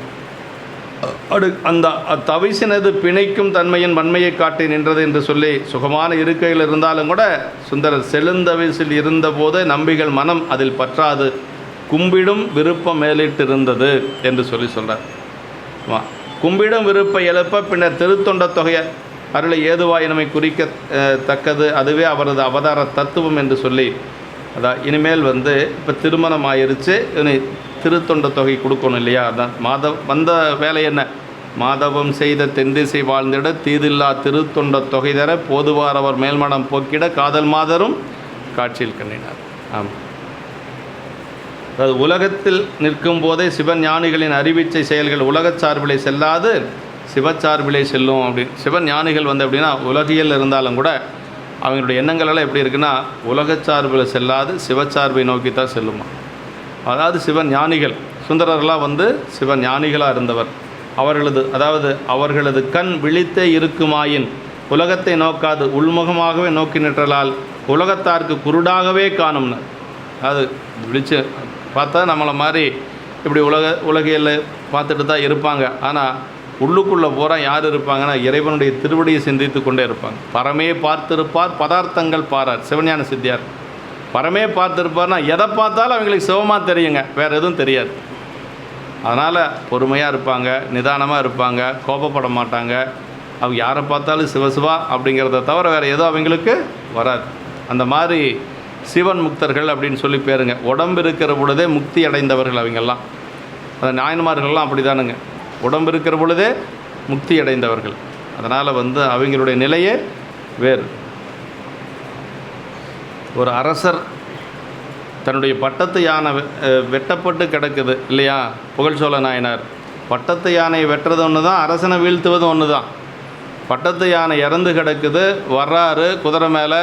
வந்தவர் என்ன பார்க்குறாரு, பக்கத்தில் ஒருத்தர் மலு வச்சிருக்கிறாரு, நெத்தியில் திருநீர் வச்சிருக்கிறாரு, கையில் வந்து மலு வச்சிருக்கிறாரு. அவரை பார்த்த உடனே நினைக்கிறாரு, குளையணி காதினானுக்கு அன்பராம் குணத்தில் மிக்கார் பிழைபடி நன்றி கொள்ளார் அப்படின்னு மனசில் நினச்சதை சேக்கிழ பெருமான் சொல்கிறாருங்க. சிவபெருமானுடைய அடியார் அவர் மேலே எந்த தப்பும் இருக்காது, தப்பு போகிற நம்ம பக்கம்தான் இருக்குது அப்படிங்கிறது. அதே மாதிரி போய் பணிந்து நிற்கிறாரு. பணிந்து நின்று அவர் போய் சொல்லார், புகழ் சோழர் எரிபத்தர்கிட்ட சொல்லார், அங்கு கேட்டது ஒன்று இங்கே நடந்தது வேறு அப்படின்னு இவரே முடிவு பண்ணிட்டார். இவர் மேலே தப்பு இருக்காதுன்னு அவரே முடிவு பண்ணிட்டார். அப்போ தான் அவர் நடந்ததையெல்லாம் சொல்கிறாரு. பொறுமையாக கேட்குறாரு புகழ்ச்சோழர். கேட்டுட்டு தன்னுடைய கத்தி எடுத்து கொடுக்குறாரு. அதாவது இந்த யானை செய்த அபராதத்துக்கு ஈங்கிது தன்னால் போதாது என்னையும் கொல்ல வேண்டும் அப்படின்னார். எந்த அரசனாவது சொல்ல முடியுமான்னு யோசிச்சு பார்க்கணும். அப்போ அவங்கெல்லாம் தன்னுடைய நிலையில் இருந்தாங்களா? ஒரு அரசனாக இருந்திருந்தால் அந்த இடத்துல அவர் வந்து அப்படி சொல்லியிருக்க முடியுமா? அதுதான் சீவன் முக்த நிலை அப்படிங்கிறது. தனக்கு அரசன்கிறதெல்லாம் அங்கே மறந்து போச்சு. ஒரு அடியார் அப்படிங்கிறது மட்டும்தான் அங்கே மேலோங்கி இருக்குதுங்க. அதாவது சொல்கிறார், ஈங்குது தன்னால் போதாது என்னையும் கொல்ல வேண்டும்னார். ஏன்னா இதுக்கெல்லாம் காரணம் யார்? இந்த யானை என்னுடையது, தடுக்க தவறிய குத்துக்கால் பாகர்கள் என்னுடைய ஆட்கள். அதனால் அவங்களையெல்லாம் கொன்னதுனால மட்டும் இது போதாது, என்னையும் சேர்த்து நீங்கள் கொல்லணும் என்று சொல்லி, அப்படி கொள்றதுனா இந்த வாள் நான் வந்து இது கொலை வாள், இது நான் சும்மா வெளியில் இருக்கிறவங்களையெல்லாம் கொலை செய்கிறதுக்காக வச்சுருக்கிறேன். இதில் வந்து அதாவது நீங்கள் வச்சுருக்கிறது வந்து அடியார்களை காப்பாற்றுவதற்கு, அந்த அடியார்களை காப்பாற்றக்கூடிய அந்த ஒரு மலுவால் கொள்ளுவதற்கு எனக்கு தகுதி இல்லை. அது அடியார்களுக்கு மட்டும்தான் நீங்கள் காப்பாற்றணும். அதனால் அதில் நீங்கள் எனக்கு கொல்லக்கூடாது, எனக்கு அதுக்கு தகுதி இல்லை, என்னுடைய வாளால் நீங்கள் என்னை கொல்லுங்க, இது சாதாரண கொலை வாள் தானே என்று சொல்லி தன்னுடைய வாளை உருவி அவர்கிட்ட கொடுத்தார். அப்படின்னா அந்த மாதிரி அரசர்கள் எல்லாம் இருந்திருக்கிறாங்க, நாயன்மார்களாக இருந்திருக்கிறாங்க. இப்போ அவங்கெல்லாம் எப்படி இருந்திருப்பாங்க? தன்னுடைய நிலையில் அவங்கெல்லாம் இல்லைங்க. அவங்க முழுக்க இருந்தது இறைவனுடைய திருவருள் வியாபகத்தில் தான் இருந்திருக்கிறாங்க. அப்படியெல்லாம் வந்து தன்னுடைய உயிரே போனாலும் கூட கொள்கையில் நின்றவர்கள் நம்முடைய நாயன்மார்கள். அது மாதிரி தான் இங்கே வந்து சுந்தரர் வந்து எதுலேயும் அவர் மனசு வந்து கலங்கியது இல்லை. இந்த 2 பெண்களை திருமணம் செய்கிறார் அவ்வளோதானே ஒழிய மற்றபடி வந்து எந்த ஒரு பெண்ணையும் அவர் ஏறெடுத்து கூட பார்க்கலை. மற்ற பெண்களை எப்படி பார்த்தார்னா தாயாக மகளாக பார்த்தார். கோட்புலி நாயனாருடைய வீட்டுக்கு போகிறார் இல்லையா? கோட்புலி நாயனாருங்கிறது திருவாரூர்லேருந்து ஒரு 20 கிலோமீட்டர் தொலைவில் இருக்கக்கூடிய ஒரு பதி. அந்த ஊர் பேர் வந்து நாட்டியத்தான்குடி. அந்த நாட்டியத்தான்குடி தான் கோட்புலி நாயனார். இவரையே குருநாதராக கொண்டவர் அவர். என்னைக்காவது ஒரு நாளைக்கு சுந்தரர் நம்ம வீட்டுக்கு வரமாட்டாரான்னு ஏங்கி கொண்டிருந்தவர். சுந்தரரே தானே போகிறார். அங்கே வழிபாட்டுக்கு போனவர் சுந்தரரே போகிறார். கோட்புலி நாயனுடைய வீட்டுக்கு போகிறார். அவருக்கு வயசு அப்போ 16 வயசு தான், 16 இல்லைன்னா 17 அவ்வளோதான். 2 பெண் குழந்தைகள் அவருக்கு திருமண வயசில் இருக்கிறாங்க. சிங்கடி வனப்பகை அப்படின்னு சொல்லி அந்த 2 குழந்தைகளையும் வந்து அழைச்சி கொண்டு வந்து சுந்தரர்கிட்ட எப்படி கொடுக்குறார் அப்படின்னா, இந்த பெண்களை நீங்கள் வந்து அடிமைகளாக ஏற்றுக்கொள்ளுங்கள், அடிமைகள் அப்படின்னா எப்படி வேணாலும் அவங்க வச்சுக்கலாம், வேலை வாங்கிக்கலாம், எல்லாம் அந்த மாதிரி அடிமைகளாக ஏற்றுக்கொள்ளுங்கள் அப்படின்னாங்க. ஆனால் அவர் என்ன சொன்னார்னா, என்னுடைய மகள் போல் என்று சொல்லி தன்னுடைய தொடை மீது அமரச் செய்து உச்சி முகந்தார் என்று சொல்லி சேக்கிழார் பெருமான் சொல்கிறாருங்க. அப்போ சுந்தரர் எவ்வளோ உயர்ந்தவராக இருப்பார்னு நம்ம சிந்திக்கணும். அதனால் அவருடைய நிலைப்பாடே வேற. ஆமாம், செழுந்தவிசில் இழிந்திருந்த போது என்று சொல்லி அதனால தான் சொல்கிறார், கும்பிடும் விருப்பை எழுப்ப பின்னர் திருத்தொண்ட தொகை அருள ஏதுவாயினமை காண்க என்று சொல்கிறார். உலகத்தில் நிற்கும் போதே சிவஞானிகளின் அறிவிச்சை செயல்கள் உலகச் சார்பிலே செல்லாது, சிவச்சார்பிலே செல்வனவாம். அவங்க நம்மளை மாதிரி தான் இருப்பாங்க, ஆனால் நம்மளை மாதிரி உலகியல்ல அவங்க இருக்க மாட்டாங்க. எல்லாமே இறைவனுடைய திருவருளாகவே கருதுவாங்க. அவங்க மனசில் இருக்கிறது பூரா பெருமான் அடியார் அப்படிங்கிறது மட்டும்தான் மேலோங்கி இருக்குங்க. ஆமாம், அவர்கள் உலகத்தை பாரார், அவர்களது கண் விழித்தே இருக்குமாயினும் உலகத்தை நோக்காது உள்முகமாகவே நோக்கி நிற்றலால் உலகத்தாருக்கு குருடாகவே காணும். ஆமாம், விழித்த கண்குருடாய் திருவீர் அரும் ஒரு பலரால் என்று சொல்லி விழித்திருக்கும், ஆனால் உலக நிகழ்வுகளை பார்க்காது. அப்படி அடியார்களாக இருக்கிறாங்க. உயிர்களுக்கு உடம்புகள் அவ்வவற்றின் கருமத்திற்கு ஈடாக வரும். இந்த உடம்பு நமக்கு எப்படி வருது அப்படின்னா, வினைக்கு ஈடாக வரக்கூடியது உடம்புங்க. அது நம்ம முதல்ல தெரிஞ்சுக்கணும். ஆமாம், வினை போகமே தேகம் கண்டாய் வினை நீங்கிடின் உடம்பு நில்லாது. யார்? பட்டினத்தடிகள் சொல்கிறார். நமக்கு ஒரு சிலருக்கு ஒவ்வொரு உடம்பு வந்திருக்கும், ஒரு சில குறையோடு இருக்கும், ஒரு சிலது குறை இல்லாமல் இருக்கும். அதுக்கெல்லாம் என்ன காரணம்னா, யாரும் காரணம் இல்லை, நாம் செய்த வினை தான் காரணங்க.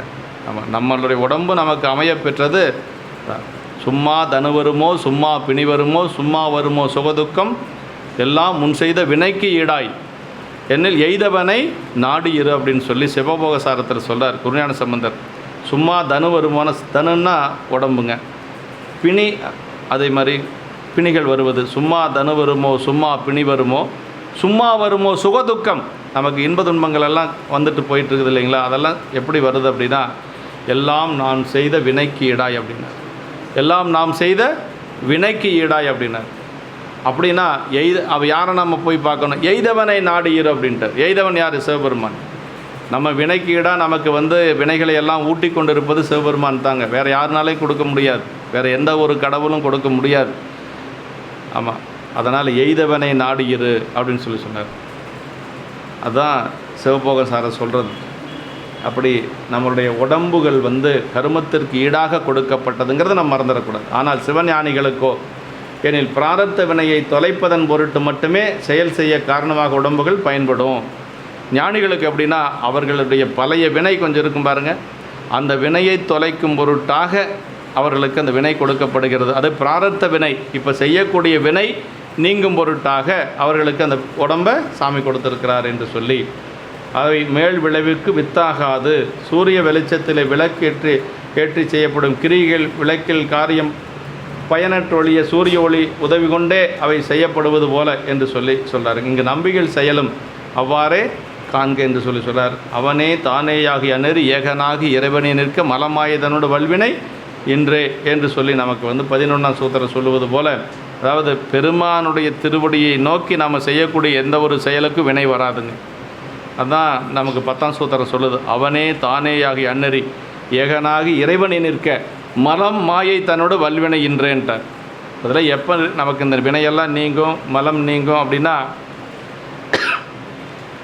இறைவனுடைய திருவருளை முன்வைத்து நாம் செயல் செய்கின்ற பொழுது தான். நான் செய்யறங்கிற அந்த முனைப்பு நமக்கு இருக்கவே கூடாது. செய்யறங்கிற முனைப்பு இருந்தால் அடுத்து என்ன ஆகும்? அதுக்கு ஒரு வினை நமக்கு வருங்க. செய்கிறதுனால ஒரு வினை நமக்கு ஏறிட்டே வரும். அந்த முனைப்பு இல்லாமல் நம்ம எப்போ செயல் செய்ய ஆரம்பிக்கிறோமோ அப்போ தான் நமக்கு வினை நீங்கும். அப்போ தான் நமக்கு பிறப்பு நீங்கும். இல்லைன்னா பிறந்துட்டே தான் நம்ம இருக்கணும். அதான் இறைவனையாகிய அடிமை திறமுடையார் எவ்வுடம்பினின்றும் எவ்வினைகளை செய்யணும் அவை அவருக்கு பந்தமாதல் இல்லை. பிராரத்த வினையும் தன்னை கூட்டுவிக்கும் முதல்வன் சந்நிதியில் உடல் ஊழாய் ஒளிவதன்றி ஏனையோருக்கு போல் அவருக்கு ஆதல் இல்லை என்று சொல்கிறாருங்க. ஆமாம், ஆகாமியவனை பிறவிக்கு வித்தாய் நிலை பெற்றும் முருகுதலின்றி கெட்டு ஒலியும். அவருடைய பெருமான் நினைத்து நாம் செய்யக்கூடிய வினை வருகின்ற பொழுது ஆகாமிய வினை என்று சொல்வது எதிர்வினை. ஒரு வினை செய்கிறோம், ஒரு செயல் செய்கிறதுனால ஒரு வினை வரும் இல்லையா, அது ஆகாமிய வினைன்னு பேர். அந்த ஆகாமிய அடுத்த பிறப்பில் என்ன ஆகுனா சஞ்சிதமாக மாறும்.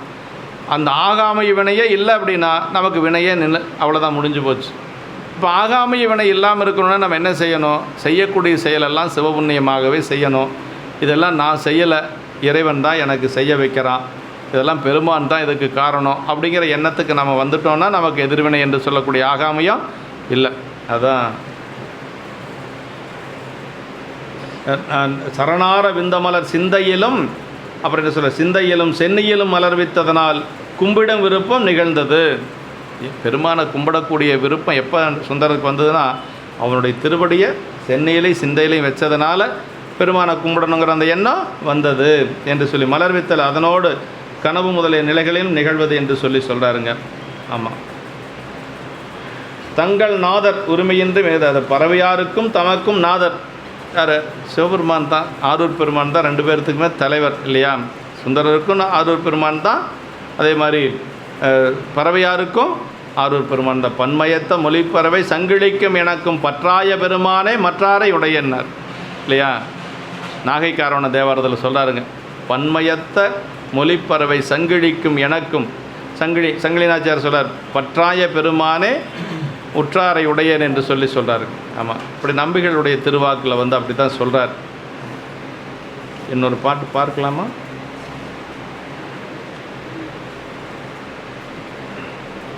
நாதர்பூங் கோயில் நன்னி கும்பிடும் விருப்பால் நம்பி அப்படின்னு சொல்லி சொன்னார். இந்த அளவுக்கு நாம் இன்றைக்கி நிறைய செஞ்சுக்கலாம். இப்போ கோயில் கும்பிடணுங்கிற அந்த எண்ணத்தோட சுந்தரர் வந்து இருக்கிறார். ஆமாம், ஒரு பாட்டு பார்த்துக்கலாமா? சரி. அந்தரத்தமரர் போற்றும் அணிகிளர் ஆடை சாத்தி சந்தன தளறு தோய்ந்த குங்கும கலவை சாத்தி சுந்தரச் சுழியஞ்சாத்தி சுடர்மணி கடன்கள் சாத்தி இந்திர திருவின் மேலோர் எழின் மிக விளங்கி தோன்ற. சுந்தரருடைய கல்யாண வாழ்க்கையை கேட்குறதுக்கு அண்ணன் ரொம்ப விருப்பப்படுறார். திருமண வாழ்க்கை இல்லைங்களா? திருமண வாழ்க்கையாக அவர் வாழ்கிறாரு, பெருமானுடைய திருவருள் வாழ்க்கையில் வாழ்ந்துட்டுருக்கிறார். ஆமாம், அந்தரத்து அமரர் போற்றும் அணிகிளர் ஆடை சாத்தினர். அப்படி தேவர்களும் துதிக்கக்கூடிய அழகிய ஆடை அணிந்து பாருங்கள். அப்படியே அந்த திருமணம் ஆனதுனால ஏற்கனவே சுந்தரர் அழகாக இருப்பார், திருமணத்துக்கு தகுந்த ஆடையெல்லாம் போட்டால் இன்னும் எப்படி இருப்பார் பாருங்க. அது மாதிரி சொல்லார், அந்தரத்து அமரர் போற்றும் அணிகிளர் ஆடை சாத்தினர். ஆமாம், அதை தேவர்களும் துதிக்கும் அழகிய ஆடை அணிந்து குங்குமப்பூ கலந்த சந்தன குழம்பை அணிந்து அப்படியே மேலே சந்தனமெல்லாம் பூசிக்கொண்டு அழகிய சுழியத்தினை தலையில் அணிந்து ஒளி வீசும் மணிகள் அழுந்திய அணிகலன்களையும் அணிந்து சொன்னார். சுந்தர சுழியம் சாத்தினர், சுந்தர சுழியம் சாத்தி அப்படின்னு சொல்லி சொன்னார். சுடர்மணி கலன்கள் சாத்தி அணிகலன்களையும் அணிந்து கொண்டு இந்திர செல்வ காட்சியின் மேற்பட்ட அழகு மிகவும் பொலிந்து தோன்றவும். இந்திர செல்வக்காட்சியன் அப்படின்னா ரொம்ப அழகாக இருக்கிறார் சுந்தரர். அப்படியே அணிகலன்களெல்லாம் சாத்தி திருமணமான புதுசு இல்லையா, அப்படி பறவை நாச்சியாரோடு அப்படி வரப்போகிறார், தெருவுக்கு வரப்போகிறார், இப்போ வெளியில் வரப்போகிறார். அப்படி அழகாக ஒப்பனைகளெல்லாம் செய்து கொண்டு வர்றார் சுந்தரர். அழகும் பொலிந்து தோன்றவும் அப்படின்னு சொல்லி சொன்னார். இதில் ஆடையும் கலவையும் சுழியமும் கலன்களும் என்று சொல்லி சொல்கிறார். இந்திர திருவின் அப்படின்னு சொன்னால், இந்திரன் அப்படின்னா அதாவது இந்திரன் முதலிய தேவர்கள் எப்போதும் அடியார்களை போற்றுவதற்குரியவர்களாம். மேலும் இந்திரன் மால்பிரமன் எழிலார் மிகு தேவரெல்லாம் இந்த வெள்ளானை அந்த கடைசியாக அந்த தானனை முன்படைத்தான் பதிகத்தில் வருது இல்லைங்களா? அதனால் வந்து இந்திர கோலம் அவருக்கு, இந்திர கோலம்னா அவ்வளவு அழகாக இருக்கிறார் சுந்தரர். தடுத்தாட்கொண்ட புராணத்தில் முதல்லையே பார்த்தோம் இல்லைங்களா? அவருடைய அழகை பார்ப்பதற்கு 2 கண்ணு போதாது. இந்த பெண்களெல்லாம் பேசிக்கிறாங்க, கண்கள் எண்ணில்லாதன வேண்டும் காளையை காண என்பார், பெண்களில் உயர நோற்றால் சடங்கவி பேதை என்பார். அந்த பெண்களெல்லாம் பேசிக்கிறாங்க.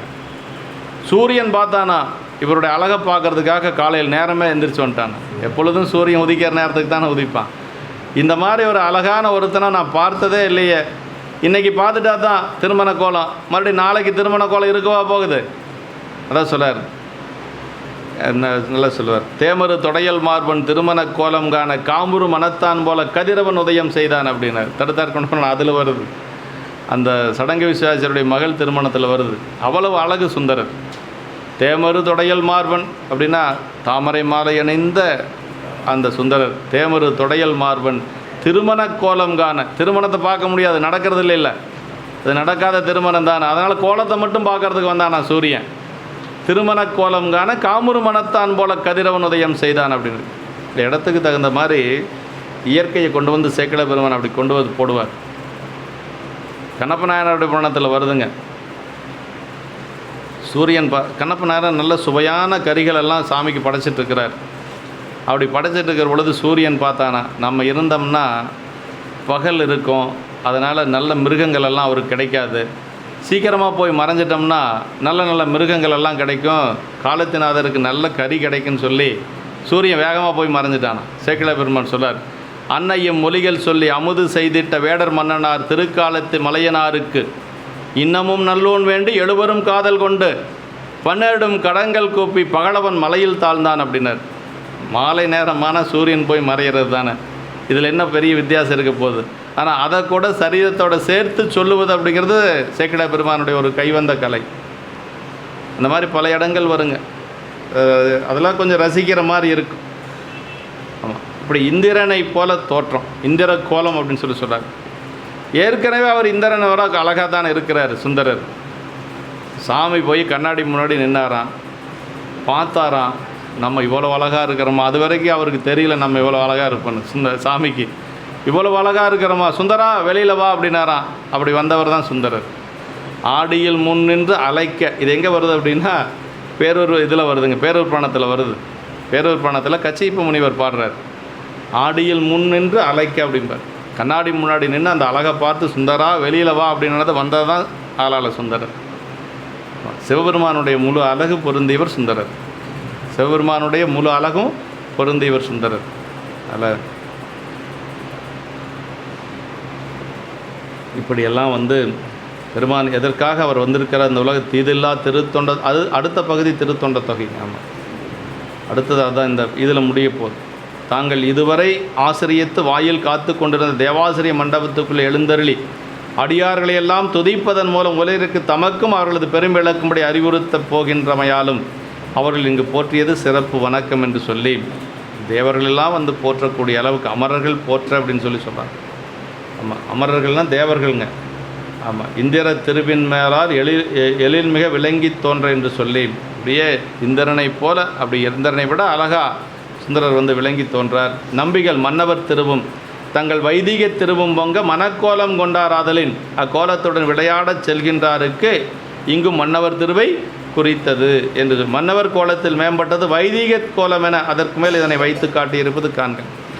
வைதிக கோலம்னா உருத்தராக்கம், அப்புறம் பூநூல் போட்டிருப்பார் அவர் இல்லையா, அந்தனர் குலம், உருத்தராக்கம், பூநூல், திருநீர், இதெல்லாம் வைதிக கோலங்க. மன்னவர் கோலம்னா நல்ல சங்கிலி எல்லாம் போட்டிருப்பார், நகநட்டெல்லாம், பட்டாடைகள், இந்த மாதிரி இந்திர கோலம்ங்கிறது மன்னவர் கோலம். சரி, மன்னவர் கோலம் வந்தாச்சு, இதை ஏதாவது விட்டுட்டாரான்னா ரெண்டும் இருக்குது அவருக்கு. அதுதான் ஒரு பெரிய சிறப்பு. மன்னவர் கோலமும் வைதிக கோலம் ரெண்டும் சுந்தரர்கிட்ட இருக்குது. ஆமாம், ரெண்டும் வச்சிருக்கிறார். இந்திர திருவின் மேலாம்னர், இந்திர திருவானது வெறும் போகங்களுக்கு இடமாகி துன்பம் தந்து மீண்டும் மீண்டும் பிறவியில் சேர்த்து, ஆனால் நம்பியல் எடுத்த அத்திரு தான் விளங்க பெற்ற போது அவ்வாறின்றி இன்பத்துக்கே ஏதுவாய் மீளா நெறியாகிய அந்த முக்தி நெறியில் சேர்க்கக்கூடிய ஆதலின் இந்திர திருவின் மேலாம்ட்டார். இந்திர திருவின இந்திரனுடைய கோலத்தை விட மேலான கோலம்ன்றார். அவ்வளவு சிறப்பாக சொல்லார். இன்னொரு பாட்டு, கையினில் புனைவொற்கோலும் காதினில் இளங்குதோடும் மெய்யனில் துவலும் நூலும் நெற்றியில் விளங்கு நீரும் ஐயனுக்கு அழகிதாம் என்று ஆயிலை மகளிர் போற்ற சைவமை திருவின்கோல தலைப்ப வீதியினை சார்ந்தார். அதாவது நம்பிகளுடைய கோலத்தை சொல்கிறாருங்க. முதல்ல சொன்னோம்லே அது மாதிரி கண்கள் எண்ணில்லாதன வேண்டும் காலையை காண என்பார். அந்த மாதிரி கோலம். கையினில் புனைவல் கோலும் காதினில் இளங்கு தோடும்னார். அப்படி கையிலே தாங்கிய பொற்கோல், எப்பொழுதும் ஒரு தண்டு வச்சுருப்பார் இல்லையா, அந்த கோல் எப்பொழுதும் சுந்தரர் வச்சிருப்பார். அந்த கையிலே அந்த பொற்கோலும் காதுகளிலே விளங்கிய குண்டலங்களும், 2 காதலே அப்படியே அந்த குண்டலங்கள் போட்டிருக்கிறார். மார்பிலே துவண்டசையும் பூநூல், ஏன்னா அவர் சிவாச்சாரியர் இல்லையா, அதனால் மார்பிலே பூநூல் அப்படி துவண்டு கொண்டு இருக்கிறது. நெற்றியிலே விளக்கம் செய்யும் திருநீர், அப்படி திருநீர் நெற்றியில் நிரம்ப பூசியிருக்கிறார். அதை பார்த்த பெண்கள் இப்பெருமானுக்கு இக்கோலமே மிக அழகு செய்வதாம் என்று துதிக்குமாறு அங்கே ரசித்தாங்க. எங்கே அந்த மணப்புத்தூர் கல்யாணத்தில் பெண்களெல்லாம் பார்த்து அவரை ரசித்தாங்க. அது சேக்கிழ பெருமான் இன்னும் கொஞ்சம் மேலே போய் சொல்லுவார். என்னென்னா, அந்த பெண்கள் பகுதிக்கு வந்தவுடனே குதிரை வேகமாக குதிச்சுட்டு வந்த குதிரை நடந்து போச்சான், எல்லோரும் நல்லா பார்க்கட்டும் அப்படின்னு சொல்லி. இந்த மாதிரி ஒரு பையனை எங்கே பார்த்துருக்க போகிறாங்க எல்லோரும்? திருமணத்துக்கு முன்னாடி பெண்கள் பார்க்கலாம், தப்பில்லை. திருமணம் முடிந்ததுக்கு பிறகு எப்படி பார்க்கணுங்கிறது இதுதான் அழகுங்க, சேக்கிழார் பெருமானுடைய அழகு. திருமணத்துக்கு முன்னாடி அவங்க பார்க்குறாங்க, அது தாண்டிய பரியும் நம்பால் தகுதியும் நடந்ததென்றார் அப்படிம்பார் சேக்கிழார் பெருமான். தாண்டி போன குதிரை குதிச்சு வந்த குதிரை பெண்கள் பகுதிக்கு வந்த உடனே மெதுவாக வந்து தான். ஏன்னா எல்லாரும் பார்த்து ரசிக்கணுமா அவருடைய அழகை. கல்யாணம் ஆயிடுச்சுன்னா மீண்டும் எல்லாம் ரசிக்க முடியாது இல்லையா? இங்கே எப்படி பார்க்குறாங்கன்னா இந்த அழகை போற்றி செய்தார்கள் அப்படிங்கிறார் சேக்கிழார் பெருமான். ரெண்டுக்கும் வித்தியாசம் பாருங்கள். திருமணம் ஆகிறதுக்கு முன்னாடி பார்க்கறது வேற, ஒரு மகனை, ஒரு மணமகனை. திருமணம் ஆனதுக்கு பின்னாடி பார்க்கறது வேற. இங்கே தான் அங்கே சொல்கிறார். இதான் நம்மளுடைய அந்த ஒரு நம்மளுடைய கலாச்சாரம், தமிழ் கலாச்சாரம், அது சைவ சமயத்தினுடைய ஒரு நிலை. இப்படி தான் நம்ம இருக்கணுங்க. அதான் சொல்கிறார், இப்பெருமானுக்கு இந்த பெண்களெல்லாம் பேசுகிறாங்க. அந்த விளக்கம் செய்ய நெற்றியிலே அவங்களுக்கு இப்போ என்ன தெரியுதுன்னா, சுந்தரருடைய அழகுக்கு மேலே அவர் பூசியிருந்த திருநீர் தான் அவங்க கண்ணுக்கு தெரியுது. அந்த திருநீரை பார்த்தாங்களாம் அந்த பெண்களெல்லாம். சொல்கிறார் பாருங்க, சைவமை திருவின் கோலம் தலைப்ப வீதியினை சார்ந்தார் ஐயனுக்கு அழகுதாம் என்று ஆயிலை மகளிர் போற்றன். ஐயன் சொல்லிட்டாங்க. இங்கே அங்கே என்ன சொன்னாங்க, கண்கள் எண்ணில்லாதன வேண்டும் காளையை காண என்பார் அப்படின்னார். இங்கே என்ன சொல்கிறாங்க, ஐயனுக்கு அழகுதாம் என்று. அப்படியே அந்த திருநீற்று கோலம் பார்க்குறதுக்கு ஐயன் அப்படின்னு சொன்ன என்ன பெரியவங்களை தானே ஐயன் சொல்லுவாங்க. அந்த பெண்கள் எல்லாம் அப்படி பேசிக்கிறாங்களாம். என்ன பேசிக்கிறாங்க, அந்த இப்பெருமானுக்கு இக்கோலமே மிக அழகு செய்வதாம் என்று துதிக்குமாறு உண்மை சைவ திருக்கோலம் தலைக்க திருவேதியை நடந்தார். அப்படி அந்த பெண்களெல்லாம் துதித்து வழிபாடு செய்கிறாங்க சுந்தரரை பார்த்து. அங்கே வந்து அழகை பார்த்து ரசித்தார்கள்னு சொல்கிறார் சேக்கிழார் பெருமான். இங்கே அதை துதித்து வழிபாடு செய்தார்கள் என்று சொல்லி திருவாரூரில் அப்படி சொல்கிறாரு. அப்படியே இப்போ வெளியில் அந்த அழகு கோலத்தோடு சுந்தரர் அப்படி திருவீதியில் அப்படி வருகின்றார். அதுதான் எல்லாரும் பார்த்து அந்த அழகை ரசிக்கிறது மட்டுமல்ல, அவரை வணங்குகிறார்கள் இல்லையா? அதுதான் ரொம்ப முக்கியங்க. நம்ம மேற்பாட்டில் சொல்லிய மன்னவர் திருவுக்கு ஏற்ப பாட்டிலே வைதிக திருவின் கோலம் விரித்து கூறியபடி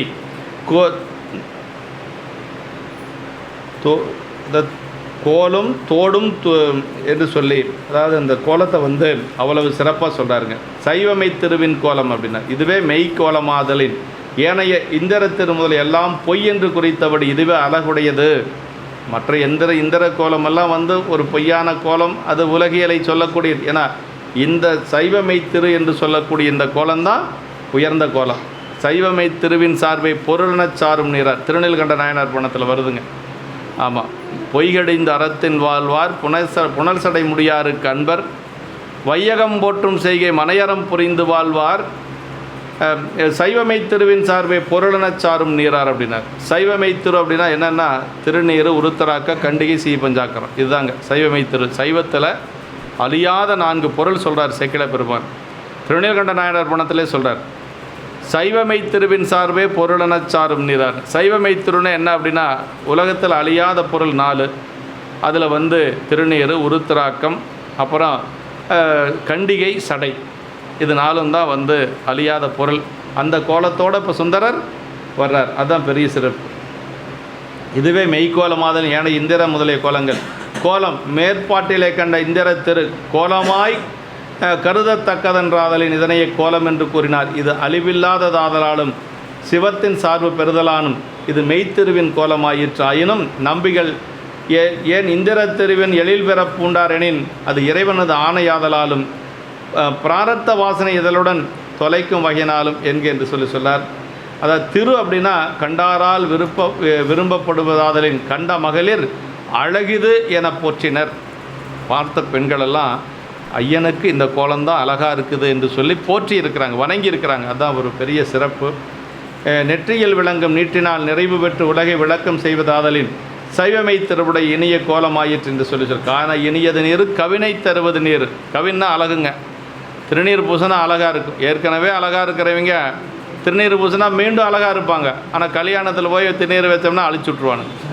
கரிசீப்பை கொண்டுட்டு வருவான் ஒருத்தன், நம்ம போகிறத பார்த்தாவே தெரிஞ்சுக்குவான் மேக்கப்காரன். நம்ம போய் திருநீர் பூசிட்டு வந்து இறங்கிறதுக்குள்ளே அவன் அழிச்சிடுவான். அவனுக்கு அதாவது சொல்கிறார், காண இனியது நீர் கவினை தருவது நீருன்னார் ஞானசம்பந்தர். கவின்னா அழகு. அழகில்லாத குழந்தைகளை கூட திருநீர் பூசினா அழகாக இருக்குது சரிங்களா? அதனால் திருநீர் ரொம்ப ரொம்ப முக்கியமானது. பூச இனியது நீர் புண்ணியமாவது நீர் பேச இனியது நீர் பெருந்தவத்தோர்களுக்கெல்லாம் ஆசை கெடுப்பது நீர். பெருந்தவத்தோர்களுக்கு ஆசை வருமா, அந்த ஆசையை கெடுக்கிறது என்னென்னா திருநீர் அப்படின்னா. பெருந்தவத்தோர்களுக்கெல்லாம் ஆசை கெடுப்பது நீர் அப்படின்னார். ஆமாம், உயிர்கோலமான மெய்த்திருக்கோலத்தை புறக்கணித்து ஏனைய ஆடை ஆபரணங்களையும் வாகனம் முதலிய சடங்குகளையும் பெரிதாய் எண்ணி வீணால் போக்கும் இந்நாள் மாக்கள் சைவமை திருவின் கோலம் என்று ஆசிரியர் இடித்து கூறி எடுத்து காட்டி இதன் உண்மையை உற்று நோக்கி உணர்ந்து உய்வார்களாக என்று சொல்கிறார். அப்படி இந்த கோலம் தலைக்கு அந்த திருவீதியில் அப்படியே நடந்து வர்றார் சுந்தரர். திருவாரூர் திருவீதியில் இந்த கோலத்தோடு வர்றார். தலைக்கும் ஒரு நம்பிகள் அன்று திருவீதியினை சார்ந்ததன் பயன் குறிக்கப்பட்டவாறு தீதில்லா திருத்தொண்ட தகையை அன்றைக்கே உலகத்திற்கு தருதலும் அதனால் சைவமை கோலம் என்றும் தலைக்கு உலதாலும் என்று சொல்லி இப்போ இந்த கோலத்தோடு வர்றார். அப்படியே எல்லாரும் அவரை போற்றி வணங்குகின்றார்கள். இப்படி சைவனற்றவ களிரேங்கிறாருங்க. அவ்விடையவர்க்கு அன்பை என்று சொல்லியும் மறையவர் தலைவா என்று சொல்லியும் எல்லாரும் அந்த திருவீதியில் அவரை போற்றி வணங்குகின்றார்கள். அப்படியெல்லாம் வணங்கி அவர் அதை முடித்து அதற்கு பிறகு மீண்டும் பெருமானை வழிபாடு செய்கிறதுக்கு வருவார்.